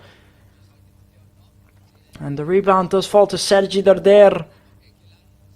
He's going to take it forward himself. Sergi Darder trying to put in the cross, and goes out of bounds, the cross. And there's the chance again there for Rayo Vallecano. He just slows down. Bayu, he has no reason to do so. All he needed to do was take a step forward.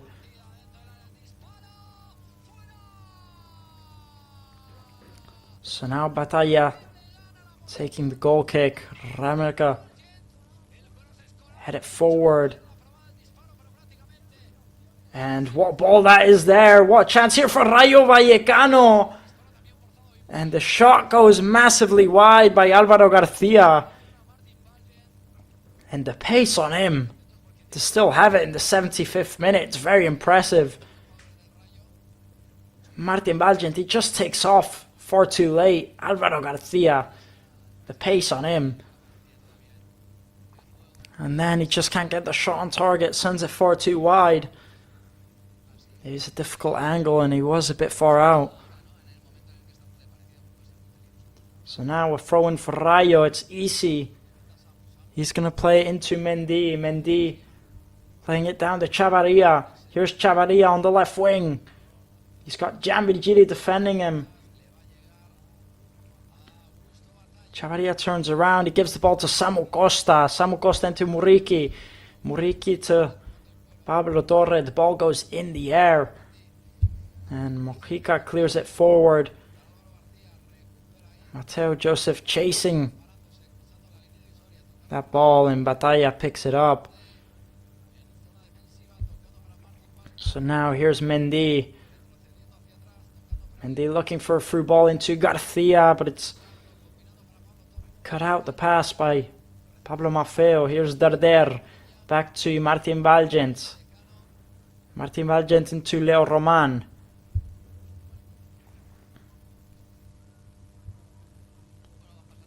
Leo Roman into Pablo Torre, who gets taken down there, and he looks quite hurt. And it's going to be a yellow card for Valentin. And Oscar Valentin, the captain for Rayo Vallecano, he picks up the yellow card. Not quite sure why. Let's take a look. Oh, it obviously obviously isn't on purpose. It's obviously accidental. But it's a tough foul there on Pablo Torres' ankle. And now, by the looks of it, Rayo Vallecano are going to be making 2 more substitutions.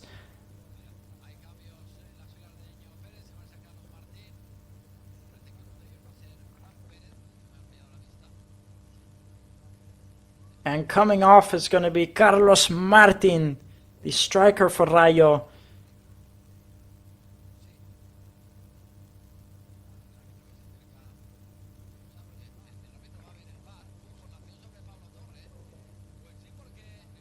And then replacing him is going to be Fran Perez. So Carlos Martin coming off for Fran Perez. And then the second substitution. But wait a minute. What's going on here? What is going on here? The referee has rushed over to the VAR all of a sudden to check out the foul committed by Carlos Valentin, the captain. And he takes away the yellow card. And in the end, it's going to be a red card. So Oscar Valentin is going to be sent off here in this matchup with just 10 minutes left to go.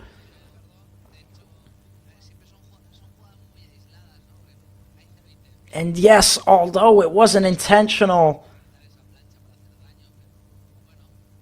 he just steps on the back of Pablo Torre. It's a dangerous foul there from Carlos Valentin. So it ends up being a red card.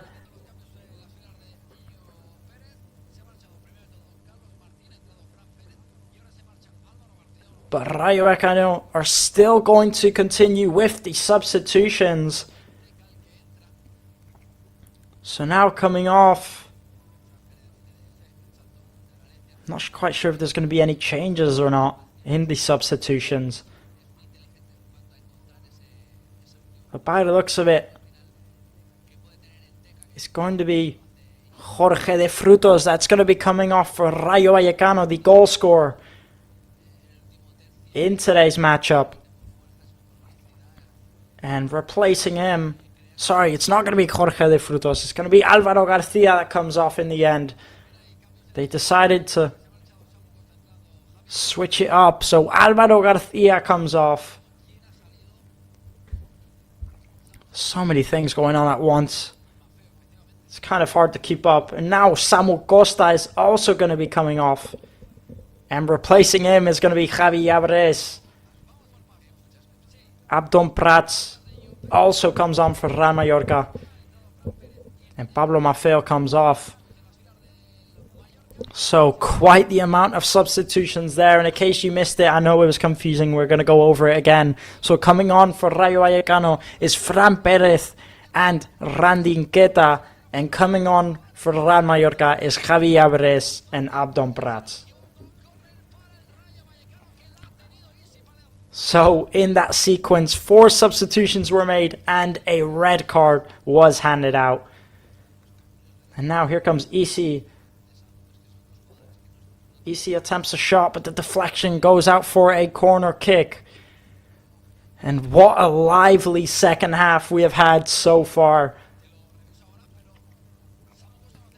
And I mean, everything seems to be happening in this second half.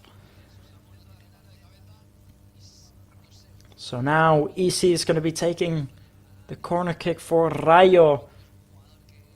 And putting in the cross. The header goes over the crossbar from Mendy. So it's going to be a goal kick from Leo Roman.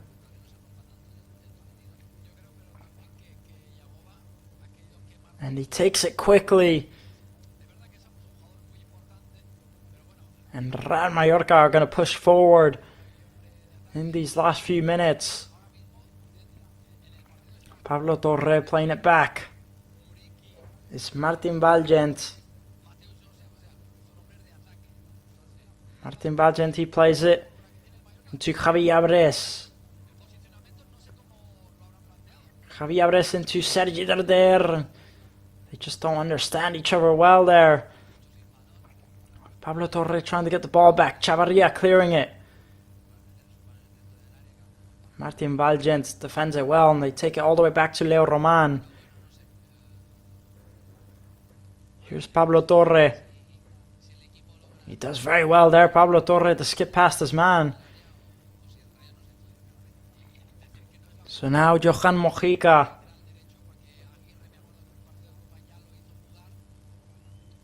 Mojica into Pablo Torre, back to Mojica, back to Kumbuya. Kumbuya to Martin Valgent. Sergi Darder, Martin Valgent.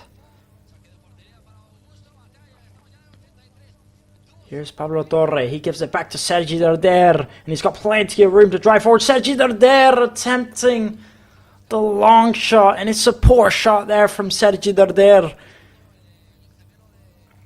And it was a very good build-up play between the two substitutions. Pablo Torre and Sergi Darder. Just can't get the long shot on target.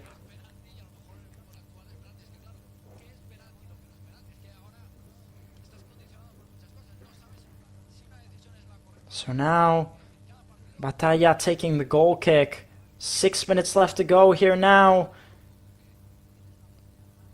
Before the full-time whistle, plus extra time, of course.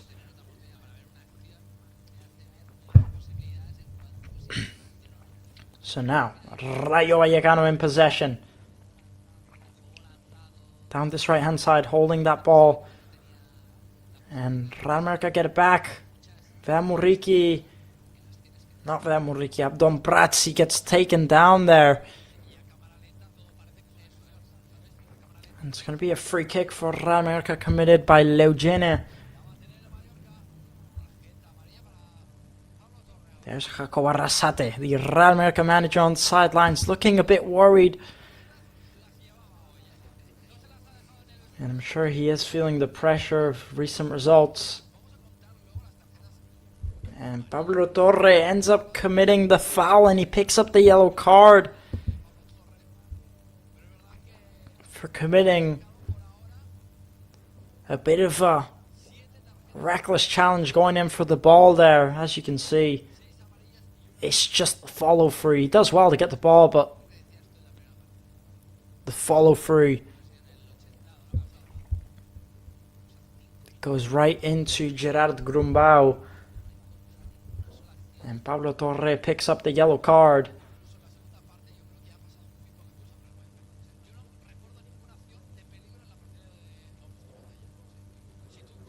Not long to go here now, just about 4 minutes. And you can see the Real Mallorca fans biting their nails.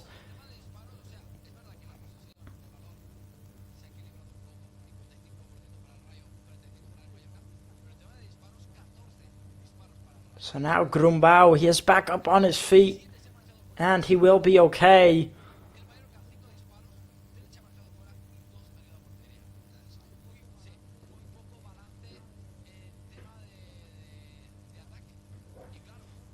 And the goalkeeper is going to be taking the free kick for Rayo Vallecano Batalla. And we've had quite the intense second half out here today, haven't we? And trying to play it forward, Rayo Vallecano almost pick it up in a dangerous position. They end up committing the foul. It's going to be a free kick on Kumbuya.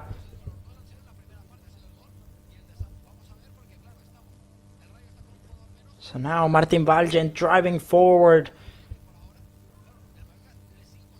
Plays into Pablo Torre. Pablo Torre to Sergi Darder. Sergi Darder tries putting in the cross.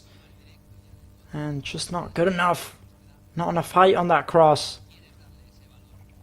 Sergi Darder to Kumbuya.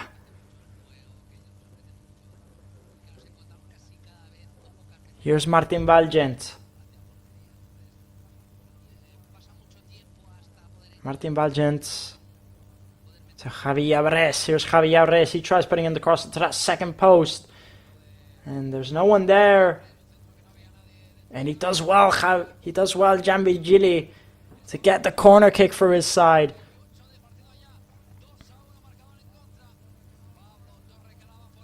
And he did very well there, Giambigili, in a difficult position to get the corner. So now Pablo Torre is going to put in the cross for Real Mallorca.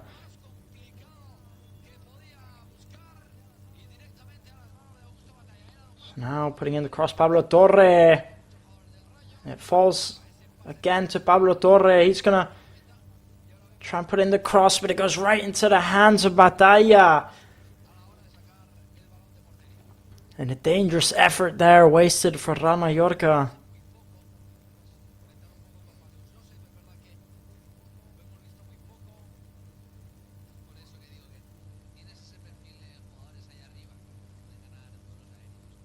So now Batalla to take the free kick, as it was awarded offside in the end, so it wouldn't have counted either way. So now Batalla taking the free kick. Martin Valgent heads it on forward. It's Mendy. Ramerka clearing it. Falls to Giambigili in the end. What can he do here? He tries taking it back. He gets surrounded by Rayo Vallecano players and he ends up committing the foul. And you can see he's not happy with the decision.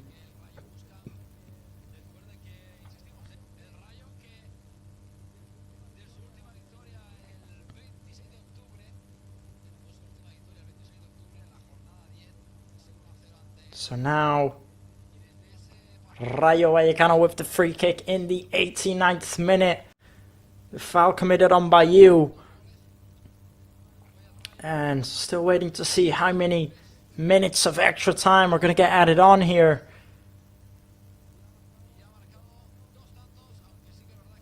Rayo Vallecano taking it all the way back to Batalla.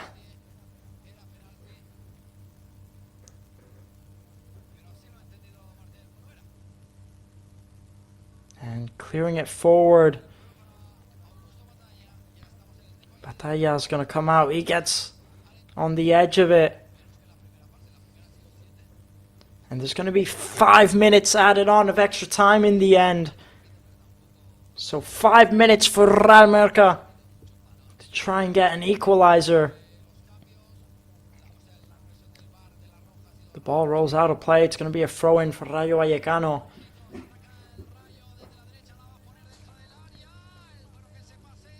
And these Real Mallorca fans don't look very hopeful, as you can see. So Rayo Vallecano taking the throw in. Putting in the low cross. There's no one there at the second post for Rayo. Mateo Joseph is going to chase down the rebound. It ends up going out and it's going to be a throw in for Real Mallorca.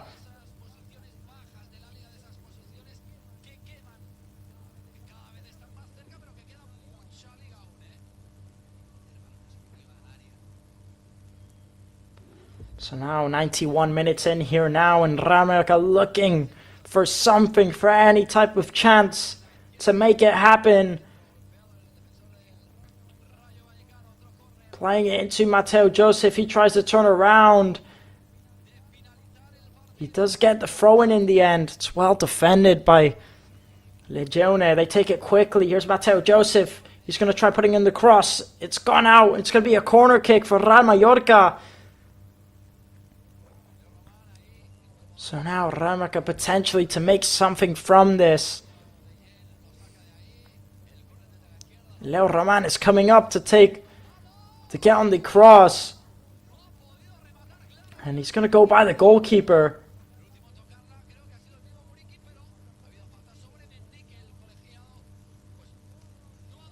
So now taking the cross. It's Muriqi! And he does get his head on it. And it was a chance for Vedat Muriqi.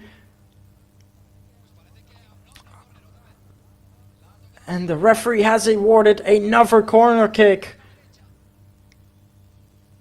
We'll take a look at the replay here. It does end up bouncing off of Mendy in the end, so another corner kick here for Rayo Mallorca.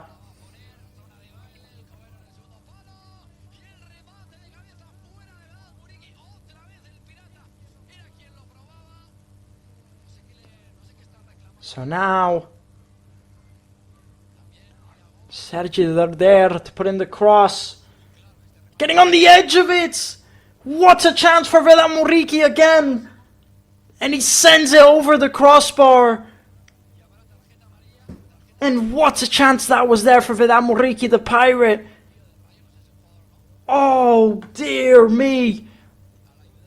It went right to him. It was a very dangerous chance. And the referee awards a red card to someone in the bench for Rayo Vallecano. I'm not quite sure who it is.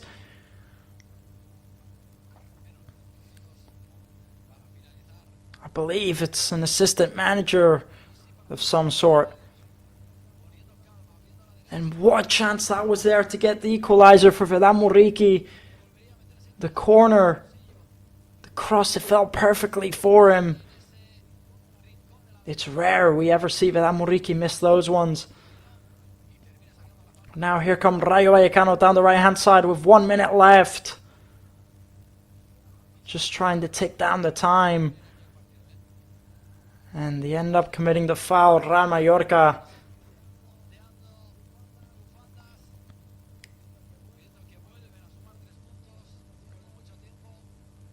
And to say the least, most likely, that is going to be the end of it.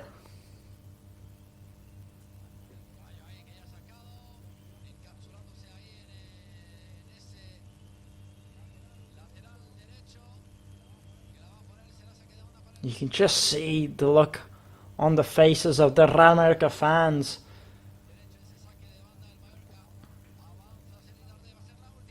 It's going to be a throw-in for Rayo Mallorca in the end, but with only 10 seconds left to go, I'm not quite sure if they'll have time. They take it quickly. It's Martin Valgent, he plays into Sergi Darder. There might be one more chance here for Rayo Mallorca. Here's Sergi Darder, he plays into Pablo Torre. Pablo Torre giving away the ball. Tries giving it into Mojica on the left wing. And that's going to be the end of it. And look how much it means to these Rayo Vallecano fans.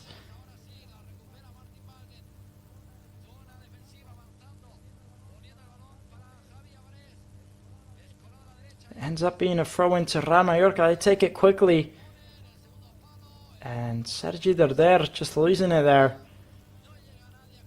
The referee still lets the play continue, and Rayo Mallorca might have another chance here. Playing out wide to Javi Llabres. Here's Javi Llabres. He's going to attempt the cross into that second post. Too much on it. And it's gone out for a goal kick. We've hit the 96th minute. And the referee blows for the full-time whistle. And that is going to be the end here at the Vallecas Stadium. And to say the least, a very, very, very disappointing result here for Rayo Mallorca.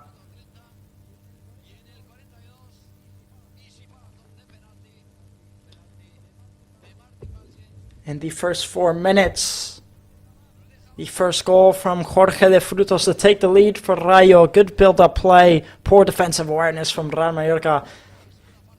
Then the equalizer from Tony Lato's brilliant assist into Vedat Muriqi to score his 11th goal of the season. And then the penalty scored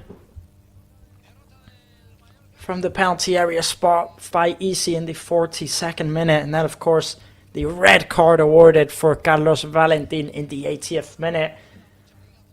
And I mean, we had a very good second half. It was very good intensity from both sides. A brilliant second half in my opinion.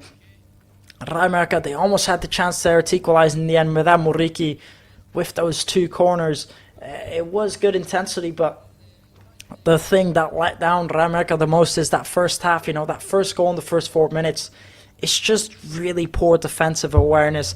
And I think the problem most of the time for Rayo Vallecano this season comes from that right-hand side of the defense between Martin Valgent and Pablo Maffeo. I think they really struggle to keep up defensively with the other side of the defense.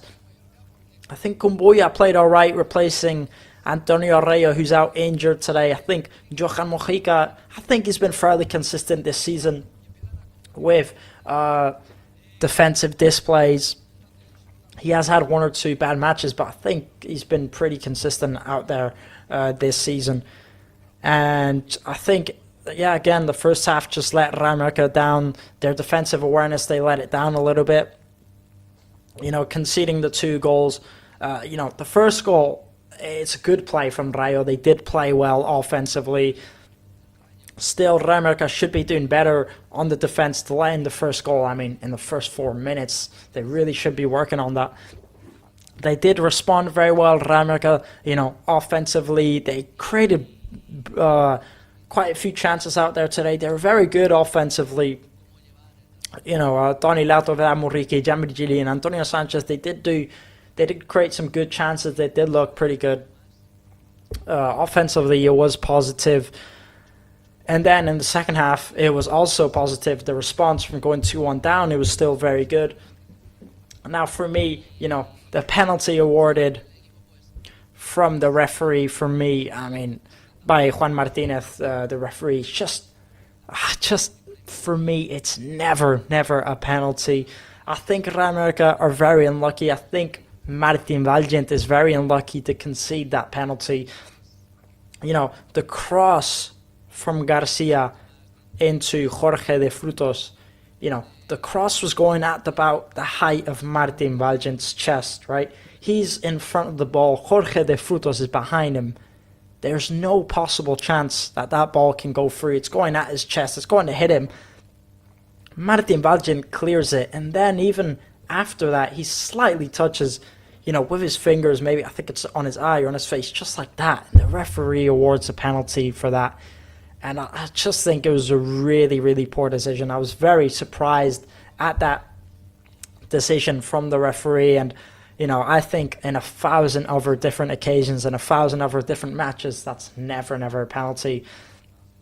And I just think it was really, really poor. But either way, EC, he did put it in the back of the net. It's a good penalty taken by him. And Rayo Vallecano, they had the whole second half to try and get the equalizer. They couldn't manage to do it. I still think it was an alright performance out there today. Again, it's just the same story as always. Poor defensive awareness from this Rayo Vallecano side. They are the side that have conceded the most goals this season statistically in LaLiga. They are the worst defensive side that there is. So, it's something that they just really need to start working on now. And, they've had lots of time to do it. They had the whole first half of the season. It's been the really poor start to the season ever since the first match. And it hasn't gone better. It's just gone worse for me. And I think it's something that Jacob Arrasate really needs to look at. And maybe, a lot of fans questioning, should he have made a signing or two in the Christmas break to fix that defense? There needs to be a solution. And it's still the same. It's still the same problems. Why are there no changes? I think a lot of fans are questioning. And I think he needs to be questioning that himself. Because there needs to be something different happening in that defense, by the end of this season. It can't go on like this. And I think if it does, Rayo Vallecano will be looking at relegation battle. And they already are in relegation battle. And it's really not looking good for them. Offensively, again, I think they've improved a lot this season. It's definitely been good enough. They are averaging about a goal or two per match. It's really been good offensively. I think the midfield is doing all right too. I think Samuel Costa has been absolutely brilliant this season. I think Sergi Darder is brilliant. Omar Mascaré and Manu Morlanes doing their job well. I just think the problem comes from the back, and it really needs to be worked on. The substitutions out there today, they did do well. I think Mateo Joseph did all right.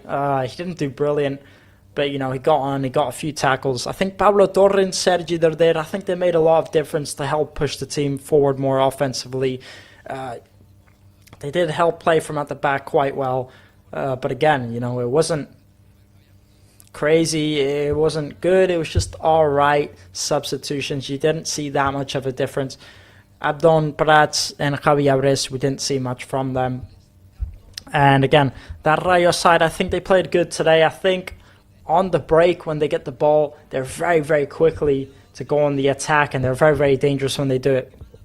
I think that's where they did the most damage. But still, you know, Rayo Vallecano scored just 14 goals from 24.3 XG this season, the worst conversion rate in La Liga's top half. So, and the fact that they managed to score their first chance in the first 4 minutes, it really does say a lot.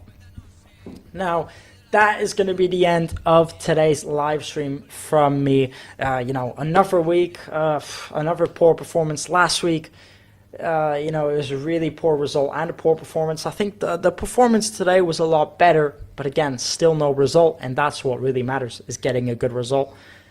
And yeah, another week, another match to reflect upon for Real Mallorca. And I've been your host for today's live stream. My name is Daniel Armstrong. Thank you so much for joining me on the YouTube Play Red channel. Make sure you subscribe if you are new to the channel, and make sure to follow us on all our social media pages, and especially on our English Twitter page, Real Mallorca English, to follow the squad for daily updates and more matchday post interviews.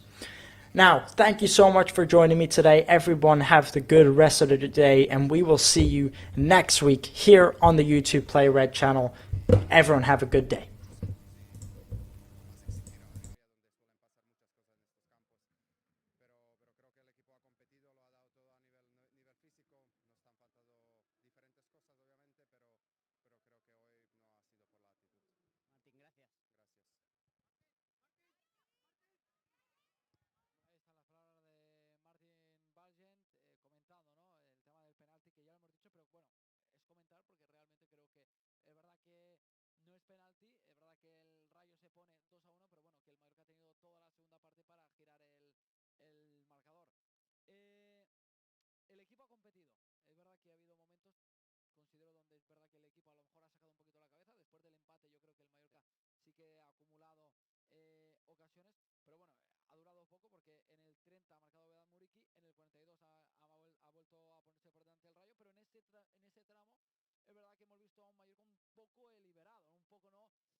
que ha salido, Mateo Joseph que ha salido, y bueno, el último Takuma Sano, ¿no? Ha sido el único, pero bueno, porque ha hecho los 2 cambios de Dardé y Pablo Torre para intentar tener un poco de control en el centro del campo, que yo creo que lo hemos necesitado. Yo creo que en la primera parte no hemos visto ese control. En la segunda parte lo hemos dicho ya con Omar, hemos empezado a tener un poco de control, y luego con Dardé y Pablo Torre, pues también un poquito, pero tampoco no ha sido que tengamos el control absoluto.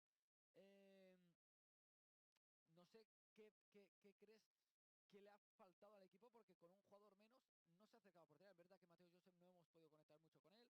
Jan Virgil en el tramo final del partido, por el cansancio, porque yo creo que ha sido el jugador que nos ha arrojado luz durante gran parte de momentos del partido, buscando balones largos, corriendo, pues el cansancio, pero claro, Mateo Joseph no hemos podido conectar con él. Abdón ha tenido muy poco tiempo. ¿Qué le ha faltado al equipo para intentar buscar al Rayo con un jugador menos, amenazarlo un poco? Valorar los momentos.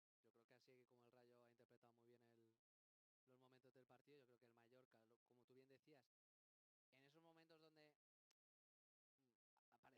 que estaba compitiendo muy bien, de hecho luego viene el gol del empate y ahí estaba compitiendo bien, luego llega el 2-1 del Rayo, pero sí que es cierto que luego, así como faltaba ese construir en ciertos momentos de la primera parte, que era lo que demandaba un poco el juego, después no lo demandaba tanto el juego. Lo que demandaba un poco era juego de áreas, porque estás por detrás del marcador, estás en la segunda parte, tienes que empezar a amenazar más, el rival tiene que empezar a sentir que lo está sometiendo, y no ha llegado ese momento. Y justamente es cuando hemos introducido a esos jugadores para poder construir. No sé si hay que valorar que no era ese el momento de encontrarlo por ahí, pero bueno, que no hemos encontrado las áreas, el área y no hemos encontrado ocasiones de peligro, que esa es la realidad. El tema de presión, no sé porque hemos visto que hay momentos que el Mallorca perdía el balón, se entendía a lo mejor de la presión, o no iban a buscar la presión y Se se replegaba, replegaban rápidamente. Hemos comentado que a lo mejor era porque el Rayo atacaba muy bien las atacaba muy bien espaldas. las espaldas al principio. Sí, lo hemos visto como ha hecho bastante daños por la banda donde está Mafeo, donde está también Mojica. No sé si buscarían más a lo mejor esa presión, porque hemos visto que a lo mejor cuando Mojica ha encordiado un poco, porque de verdad a lo mejor no ha presionado, pero ha encordiado un poco, ha podido recuperar, y de ahí ha venido el empate en el partido. Sí, yo creo que, mira, justo viene bien hablar de ese momento porque al Mallorca yo creo que le falta iniciativa, ¿no? O le ha faltado iniciativa. Y donde en el gol justamente es donde había tomado una iniciativa de dar un paso al frente y presionar un poco más alto, que es donde viene el gol de Muriqi. Y luego a lo largo del partido, pues le falta tomar esa iniciativa de decir, pues bueno, vamos perdiendo 2-1 y es verdad que el rival nos encuentra mucho las espaldas, pero es que nosotros tenemos el que va por debajo del marcador somos nosotros, tenemos que hacer algo. Y ha faltado eso, ¿no? Porque en el inicio de la segunda parte es cierto que creo que lo que ha valorado el equipo es que el Rayo entra al principio de cada parte pues buscando el gol y buscando las espaldas e intentando pues replegar mucho más que presionar, sobre todo cuando perdíamos el balón. Y han ido pasando los minutos y el partido demandaba otra cosa, creo que le hemos querido dar otra y no hemos encontrado los momentos del partido y creo que teníamos recursos suficientes como para poder sacar como mínimo el estar cerca del empate y no hemos estado ni siquiera, creo, cerca del empate. Un hombre que nos sigue manteniendo en el sentido de que nos sigue marcando goles y acercándonos en el resultado es Vedat Muriqi. Hombre que ahora mismo yo creo que es el que, si hablamos de el jugador que mejor en estado de forma está del equipo, podemos decir que es Muriqui, porque es el máximo goleador con 11 tantos. Hoy ha vuelto a marcar, ha vuelto a acercar al equipo a ese posible sacar puntos de un estadio complicado, pero claro, necesitamos a lo mejor más facetas goleadoras de los jugadores de arriba, ¿no? Jugadores que aporten, porque Muriqui solo a lo mejor no puede carrilear todos los partidos. Sí, En el momento que a lo mejor Muriqui no tenga un día como que no le caigan los goles, pues a lo mejor ahí vamos a sufrir un poco, porque yo creo que todo pasa por cerrar atrás, porque si gestionamos, si miramos 2026, 2 partidos, 2 derrotas, 2 goles nos marca el de Girona, 2 goles nos marca el Rayo, un Rayo que venía sin encontrarse con el gol, también hay que decirlo, sin encontrarse con el gol, son 2 resultados calcados. 1-2 perdemos aquí en Somos ante el Girona, perdón, y 2-1 perdemos ante el Rayo. Yo creo que pasa un poco para volver a recuperar esa faceta de cerrar atrás. sí, sí,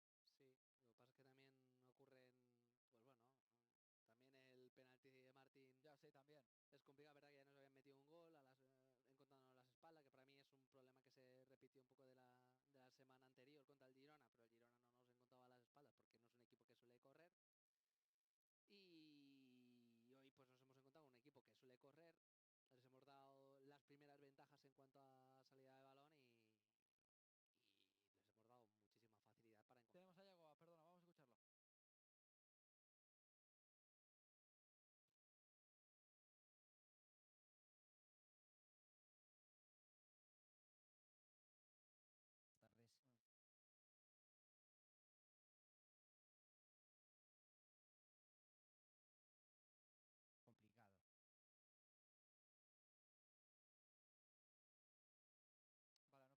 Tardes. Complicado. Vale, no podemos tener el audio de Vallecas, de Yagoba. Vamos a mirar si podemos recuperarlo, si podemos hacer algo. Y enseguida pues contactamos otra vez ahí desde Vallecas con nuestro compañero Damián. Stefan, ya para no... hemos analizado el partido, pero bueno, lo que le viene ahora al Mallorca, tela marinera. Jugamos en Somos el próximo partido ante el Athletic Club, ante el conjunto de Ernesto Valverde, que no está bien. Yo creo que es un equipo que está mostrando muchas carencias.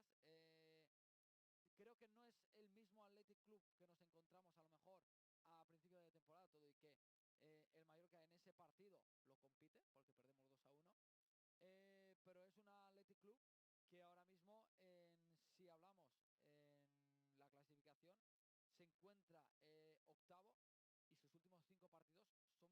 para decirlo de alguna manera. O sea, es una victoria, un empate y 3 derrotas. El último partido del Athletic Club es un empate eh, ante Osasuna en un 1-1.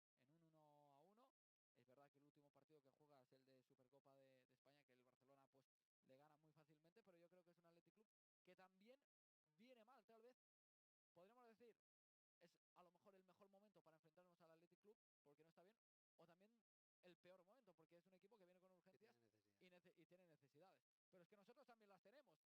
O sea, es una cosa que creo que dos equipos con necesidades, el Athletic Club a lo mejor en una zona más cómoda de la liga, pensando en arriba, pero nosotros también pensando en escalar y alejarnos de esa zona de descenso. ¿Qué te parece el próximo partido? ¿Cómo lo analizarías? Es que igual, es que yo creo que la reflexión que tenemos que hacer es que tenemos que tomar la iniciativa. Entonces, da la sensación que estamos encontrando este perfil de partidos constantemente y están sucediendo todo el rato las mismas cosas en los mismos partidos. Entonces, no sé, la semana pasada el Girona, también urgencias, un equipo en descenso, con un año muy irregular, Sí. un buen momento para dar un puñetazo encima de la mesa, y otra sensación que tienes de que pasa el mismo partido, de que el rival de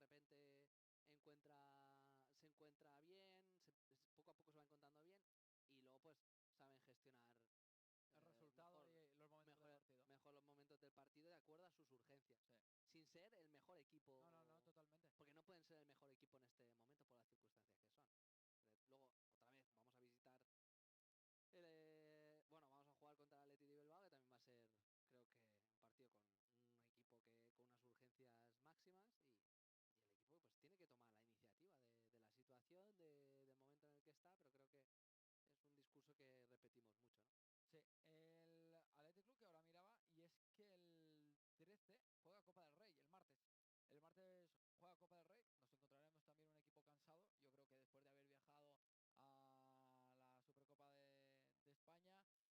que después de haber viajado a la Supercopa de España, vuelta, el 13 juegan, o sea, a lo mejor nos encontramos un equipo cansado, a lo mejor podemos aprovechar. Vemos, está en la mano del Mallorca, jugamos en casa, yo creo que hay que ser rocosos.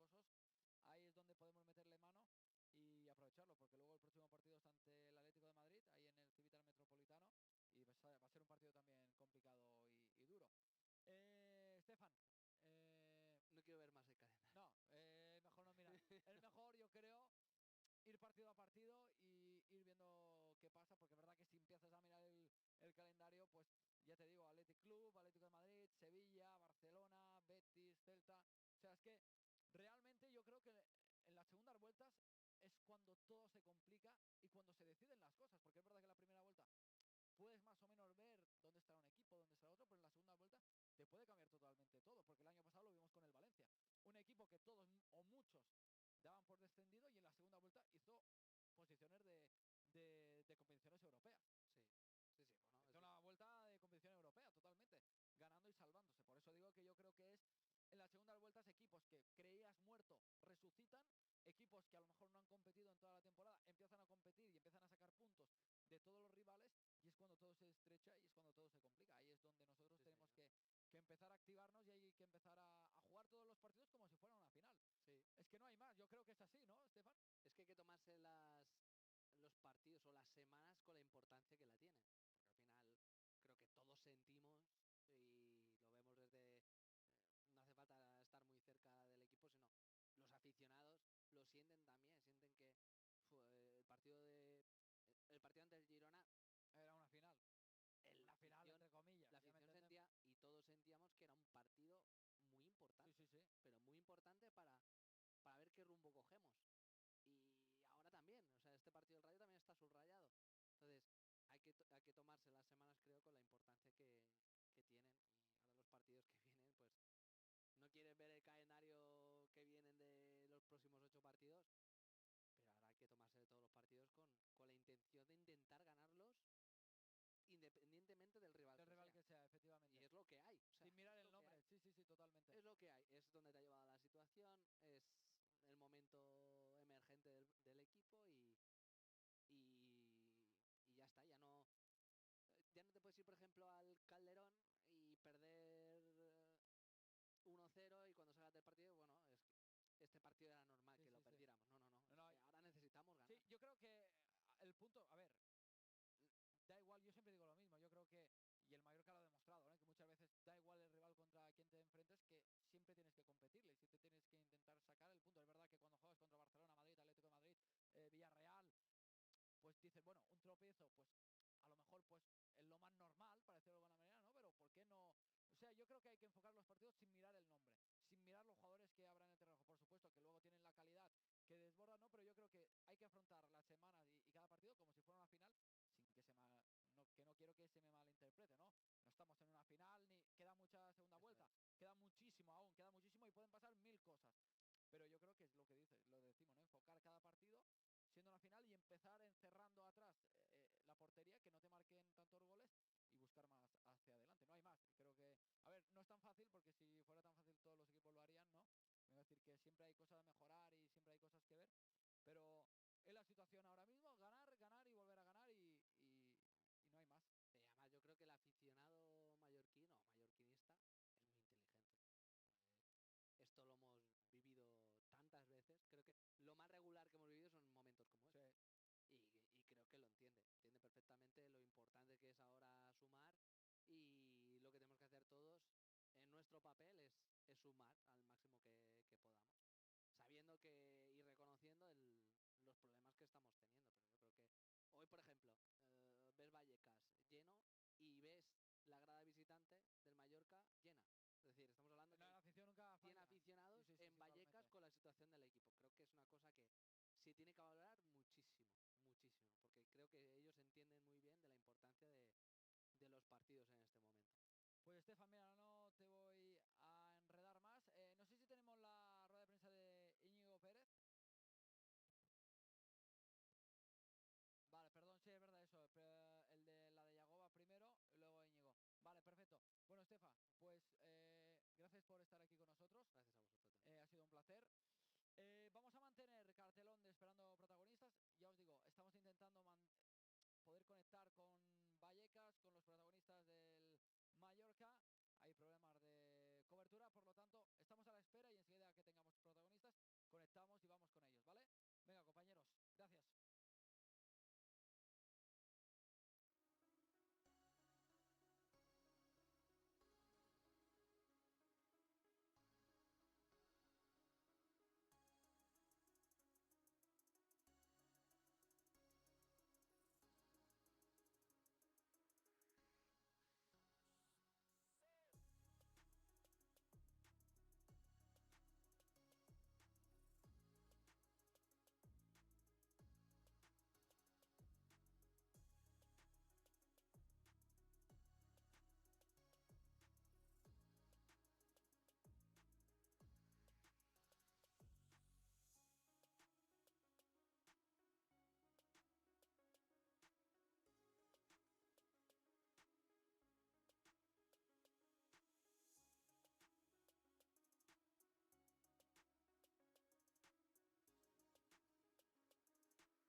el técnico mallorquinista. Un día duro, derrota dura, un partido donde teníamos un plan y a los 5 minutos pues ese plan un poco cambia, ¿no? Porque nos ponemos por detrás en una situación de amplitud y de profundidad que hemos defendido mal.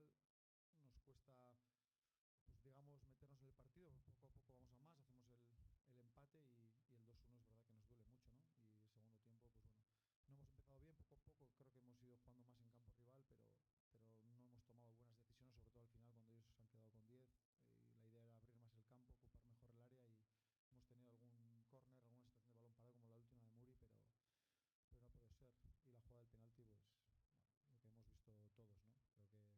y la idea era abrir más el campo, ocupar mejor el área y hemos tenido algún córner, alguna situación de balón parado como la última de Muri, pero no puede ser. Y la jugada del penalti, pues bueno, lo que hemos visto todos, ¿no?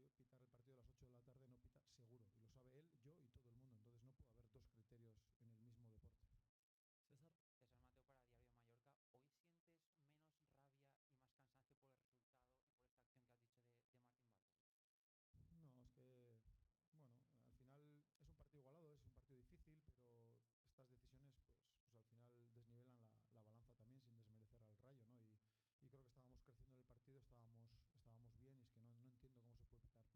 pitar el partido a las 8 de la tarde no pita seguro, y lo sabe él, yo y todo el mundo, entonces no puede haber dos criterios en el mismo deporte. César.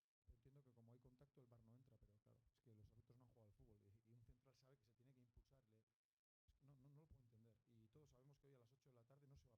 ¿Hoy sientes menos rabia y más cansancio por el resultado y por esta acción que has dicho de Martín Valverde? No, es que, bueno, al final es un partido igualado, es un partido difícil, pero estas decisiones, pues al final desnivelan la balanza también sin desmerecer al Rayo, ¿no? Y creo que estábamos creciendo en el partido, estábamos bien y es que no entiendo cómo se puede pitar penalti en esa acción cuando, vuelvo a repetir, es que es irrelevante. Para De Frutos es que es irrelevante, además despeja Martín, hay un ligero toque, pero entiendo que como hay contacto el VAR no entra, pero claro, es que los árbitros no han jugado al fútbol y un central sabe que se tiene que impulsar, es que no lo puedo entender. Y todos sabemos que hoy a las 8 de la tarde no se va a pitar ese penalti. Lo sabemos aquí, en Arabia y en todo el mundo. Pau. Sí, arratsaldeon, mister. Pau Ferragut para Radio Baleares. Más que pedirle un balance de la primera vuelta, mirar un poco más hacia adelante para volver a ver ese Mallorca de su inicio cuando usted llegó, porque esta primera vuelta han sido 18 puntos, la segunda del anterior también 18 y 30 en su inicio. ¿Qué hace falta para, se ve usted capaz de volver a recuperar ese equipo? Sí, independientemente de la valoración del partido, es verdad que la primera vuelta es mala, hemos sacado 18 puntos, estamos fuera del descenso, pero eso no nos vale, porque al final tenemos que sumar mucho más y llevamos 2 vueltas de 18, que es muy pobre y tenemos que mejorar. Entonces, bueno, yo soy, digamos, el que tiene que enderezar esto con la ayuda de los jugadores y bueno, tenemos el sábado que viene otra oportunidad, pero sí creo que lo podemos hacer porque creo que este equipo lo ha hecho y lo volverá a hacer. Pablo. ¿Qué tal, mister? Pablo Chinarro para Marca y Radio Marca. Te quería preguntar, no sé si te da la sensación de que el equipo ha vuelto a dar un poquito un paso hacia atrás. Se terminó el año bien ganando a Elche, empatando en Valencia, compitiendo y ahora parece que el año ha empezado un poquito mal otra vez. No, ha empezado mal con 2 derrotas. Es verdad que lo de hoy pues es difícil, ¿no? Que encajar ese gol minuto 5 y después de empatar que te venga el segundo de esa manera, ¿no? Entonces son como mazazos que al final a nivel anímico también afectan y el segundo tiempo pues hemos querido pero no hemos podido, ¿no? Entonces, bueno, sí, el año lo ha empezado mal y tenemos que reconducir esto y tenemos una oportunidad el sábado que viene. Miki. Sí, Mr. Miquel Verges para Sport 3 en Joca y B3 Radio. Dice que el Mallorca que tiene que mejorar, pero mejorar ¿desde dónde? Porque es un equipo que no encaja goles escandalosamente, pero suele encajar goles. Es un equipo que suele meter goles, pero tampoco escandalosamente meter goles. ¿Desde dónde y a partir de dónde cree que el Mallorca tiene que crecer? Bueno, yo creo que desde la solidez. No puede ser que Muriqi lleve 11 goles y no rentabilicemos mejor, por ejemplo, esos goles. Es verdad que en el balance a favor, contra, pues con los equipos que están ahí igual estamos incluso mejor, pero eso no nos sirve. Entonces tenemos que ser un equipo más sólido, más competitivo, en los momentos puntuales más concentrado también para recibir menos y sobre todo cuando hacemos gol, que es lo más difícil en el fútbol. Y esta primera vuelta pues hemos hecho, no sé ahora el dato, pero parecidos a los de la primera vuelta del año pasado, pues rentabilizar mejor esos goles y de ahí pasa la mejoría del equipo. Seguimos ahí atrás. ¿Qué tal, mister? Aquí Gonzalo Palafox, en directo para el Radio Estadio de Onda Cero. Lo ha repetido 2 veces,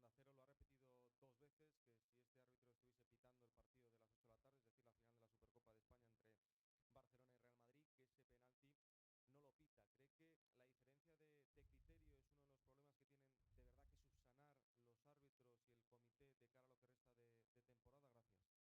Gracias. Bueno, yo creo que lo pienso yo y lo piensas tú también, pero al final, ¿qué le vamos a hacer? Es que siempre tienen, además, ¿no? Como hay contacto, pues el VAR no entra. ¿De verdad os parece suficiente para pitar penalti en una acción irrelevante?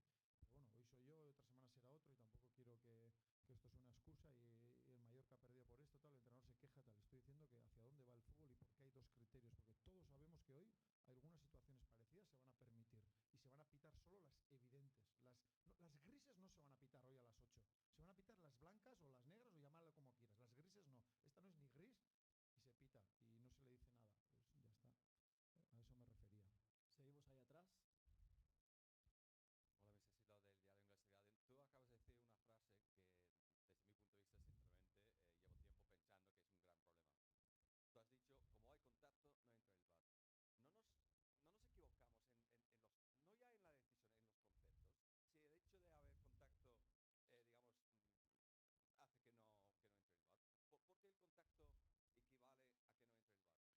pues son las directrices que marcan. Yo tampoco estoy de acuerdo, pero sí, tú eres romántico y Vallecas es muy romántico, pero el fútbol moderno no es nada romántico. Entonces, pues pienso como tú, te sigo, ya sabes. Además, las reflexiones que sueles hacer normalmente suelen ser para, no sé, por la cultura que tienes de allí también, que igual se ve de otra manera y queriendo mejorar el fútbol, pero creo que no lo estamos consiguiendo.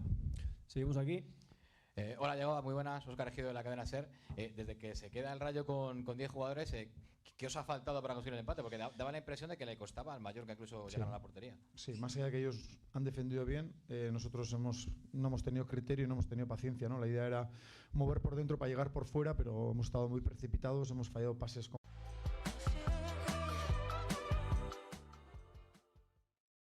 Vale, vamos a volver a recuperar ahora en unos instantes la rueda de prensa de Yagoba. Ya la tenemos, vamos ¿Qué allá. tal, mister? Yo te quiero preguntar un poco por el 11. ¿Qué pretendías? Porque ha podido igual un poco sorprender, pero incluso puede parecer que hasta haya salido bien el plan, porque el Lato ha sido el que ha asistido a Vedat Muriqi. ¿Qué buscabas con ese doble lateral? Bueno, viendo sobre todo la altura de Ratio y Pep Chavarría, que trabajasen ahí Antonio Sánchez y Lato, y Virgili desde esa posición de la media punta caer a la espalda de los laterales, que suelen estar muy altos. Pero claro, cuando el minuto 5 te hacen gol, pues no es tan fácil, pues bueno, digamos, llevar a cabo el plan. Pau. Sí, mister, permítame que siga insistiendo en la cuestión de la primera vuelta y de los números. El año pasado, esa segunda vuelta de 18 puntos, igual que esta, tenía el colchón de los 30 de la primera y el equipo lo manejó y se pudo salvar. ¿Cree que este año, así como están las cosas, puede entrar en algún momento ansiedad, frustración en el equipo? No, a ver, estamos preocupados, como es normal, no nos gusta tener 18 puntos, estamos fuera del descenso, pero los números no son nada halagüeños, entonces tenemos que hacer una segunda vuelta, pues como la primera del año pasado o algo parecido, ¿no? Y creo que tenemos capacidad, pero tenemos que empezar desde ya, desde mañana y luego pues corroborando eso el sábado en casa. César. A raíz de las anteriores preguntas, ¿entendería que se le cuestionara en el cargo? Sí, yo entiendo todo en el fútbol y entiendo que la gente no esté contenta y que vea que el Mallorca lleva 18 puntos, no está bien, ¿quién es el entrenador? Y hago, lo está haciendo fatal. Yo todo eso lo entiendo y le doy normalidad o naturalidad. Ahora, yo estoy pensando ya mañana qué entrenamiento tenemos que hacer, estoy pensando un poco qué partidos del Atleti me interesa ver para que se pueda asemejar al del sábado, qué alineación podemos sacar, qué plan. Ese es un poco mi trabajo. Lo otro lo entiendo, pero se me escapa también. Juanmi. Sí, mister, más allá del tema del penalti que hemos hablado mucho, no sé si también se va preocupado por la imagen un poco del equipo en la segunda parte, no ha tirado puerta. Sí, pues al final es verdad que ellos ¿sabes lo que pasa? Que cuando vas 2-1 pues es mucho más fácil todo, ¿no? Y ellos han defendido y se han defendido bien, han salido a la contra, que es un equipo que sale muy bien a la contra y hemos tenido corazón, pero nos ha faltado un poco de cabeza, ¿no? Luego es verdad que cuando han entrado Sergi y Pablo pues podíamos tener más fluidez, pero sobre todo los últimos minutos no los hemos gestionado bien y quitando la última de Muriqui tampoco hemos tenido ocasiones claras. Sí, mister, yo le iba a preguntar si se sentía con fuerzas, pero creo que en una respuesta ya creo que está respondiendo afirmativamente. Sí, si tengo que decir de más alto, sí. Y ¿se ve con fuerzas también para que su mensaje llegue al vestuario? ¿Usted cree que está llegando el mensaje de Yago Barrasate al vestuario? Bueno, yo entiendo esas preguntas, ¿no? Cuando los resultados no son positivos y que parece que el mensaje pues no llega o lo que sea, ¿no? O no lo ejecutamos bien o lo que sea, ¿no? Bueno, esto se trata de trabajar, de seguir insistiendo y de mejorar, ¿no? Y eso es lo que voy a hacer y el grupo que tenemos también, seguro. Vale, hasta aquí la rueda de prensa, gracias. Vale. Ahí está, rueda de prensa de Yago Barrasate analizando esta derrota en Vallecas, este Rayo 2, Real Club Deportivo Mallorca 1. Derrota complicada, pero toca levantarse porque el próximo partido ya mirando al Athletic Club.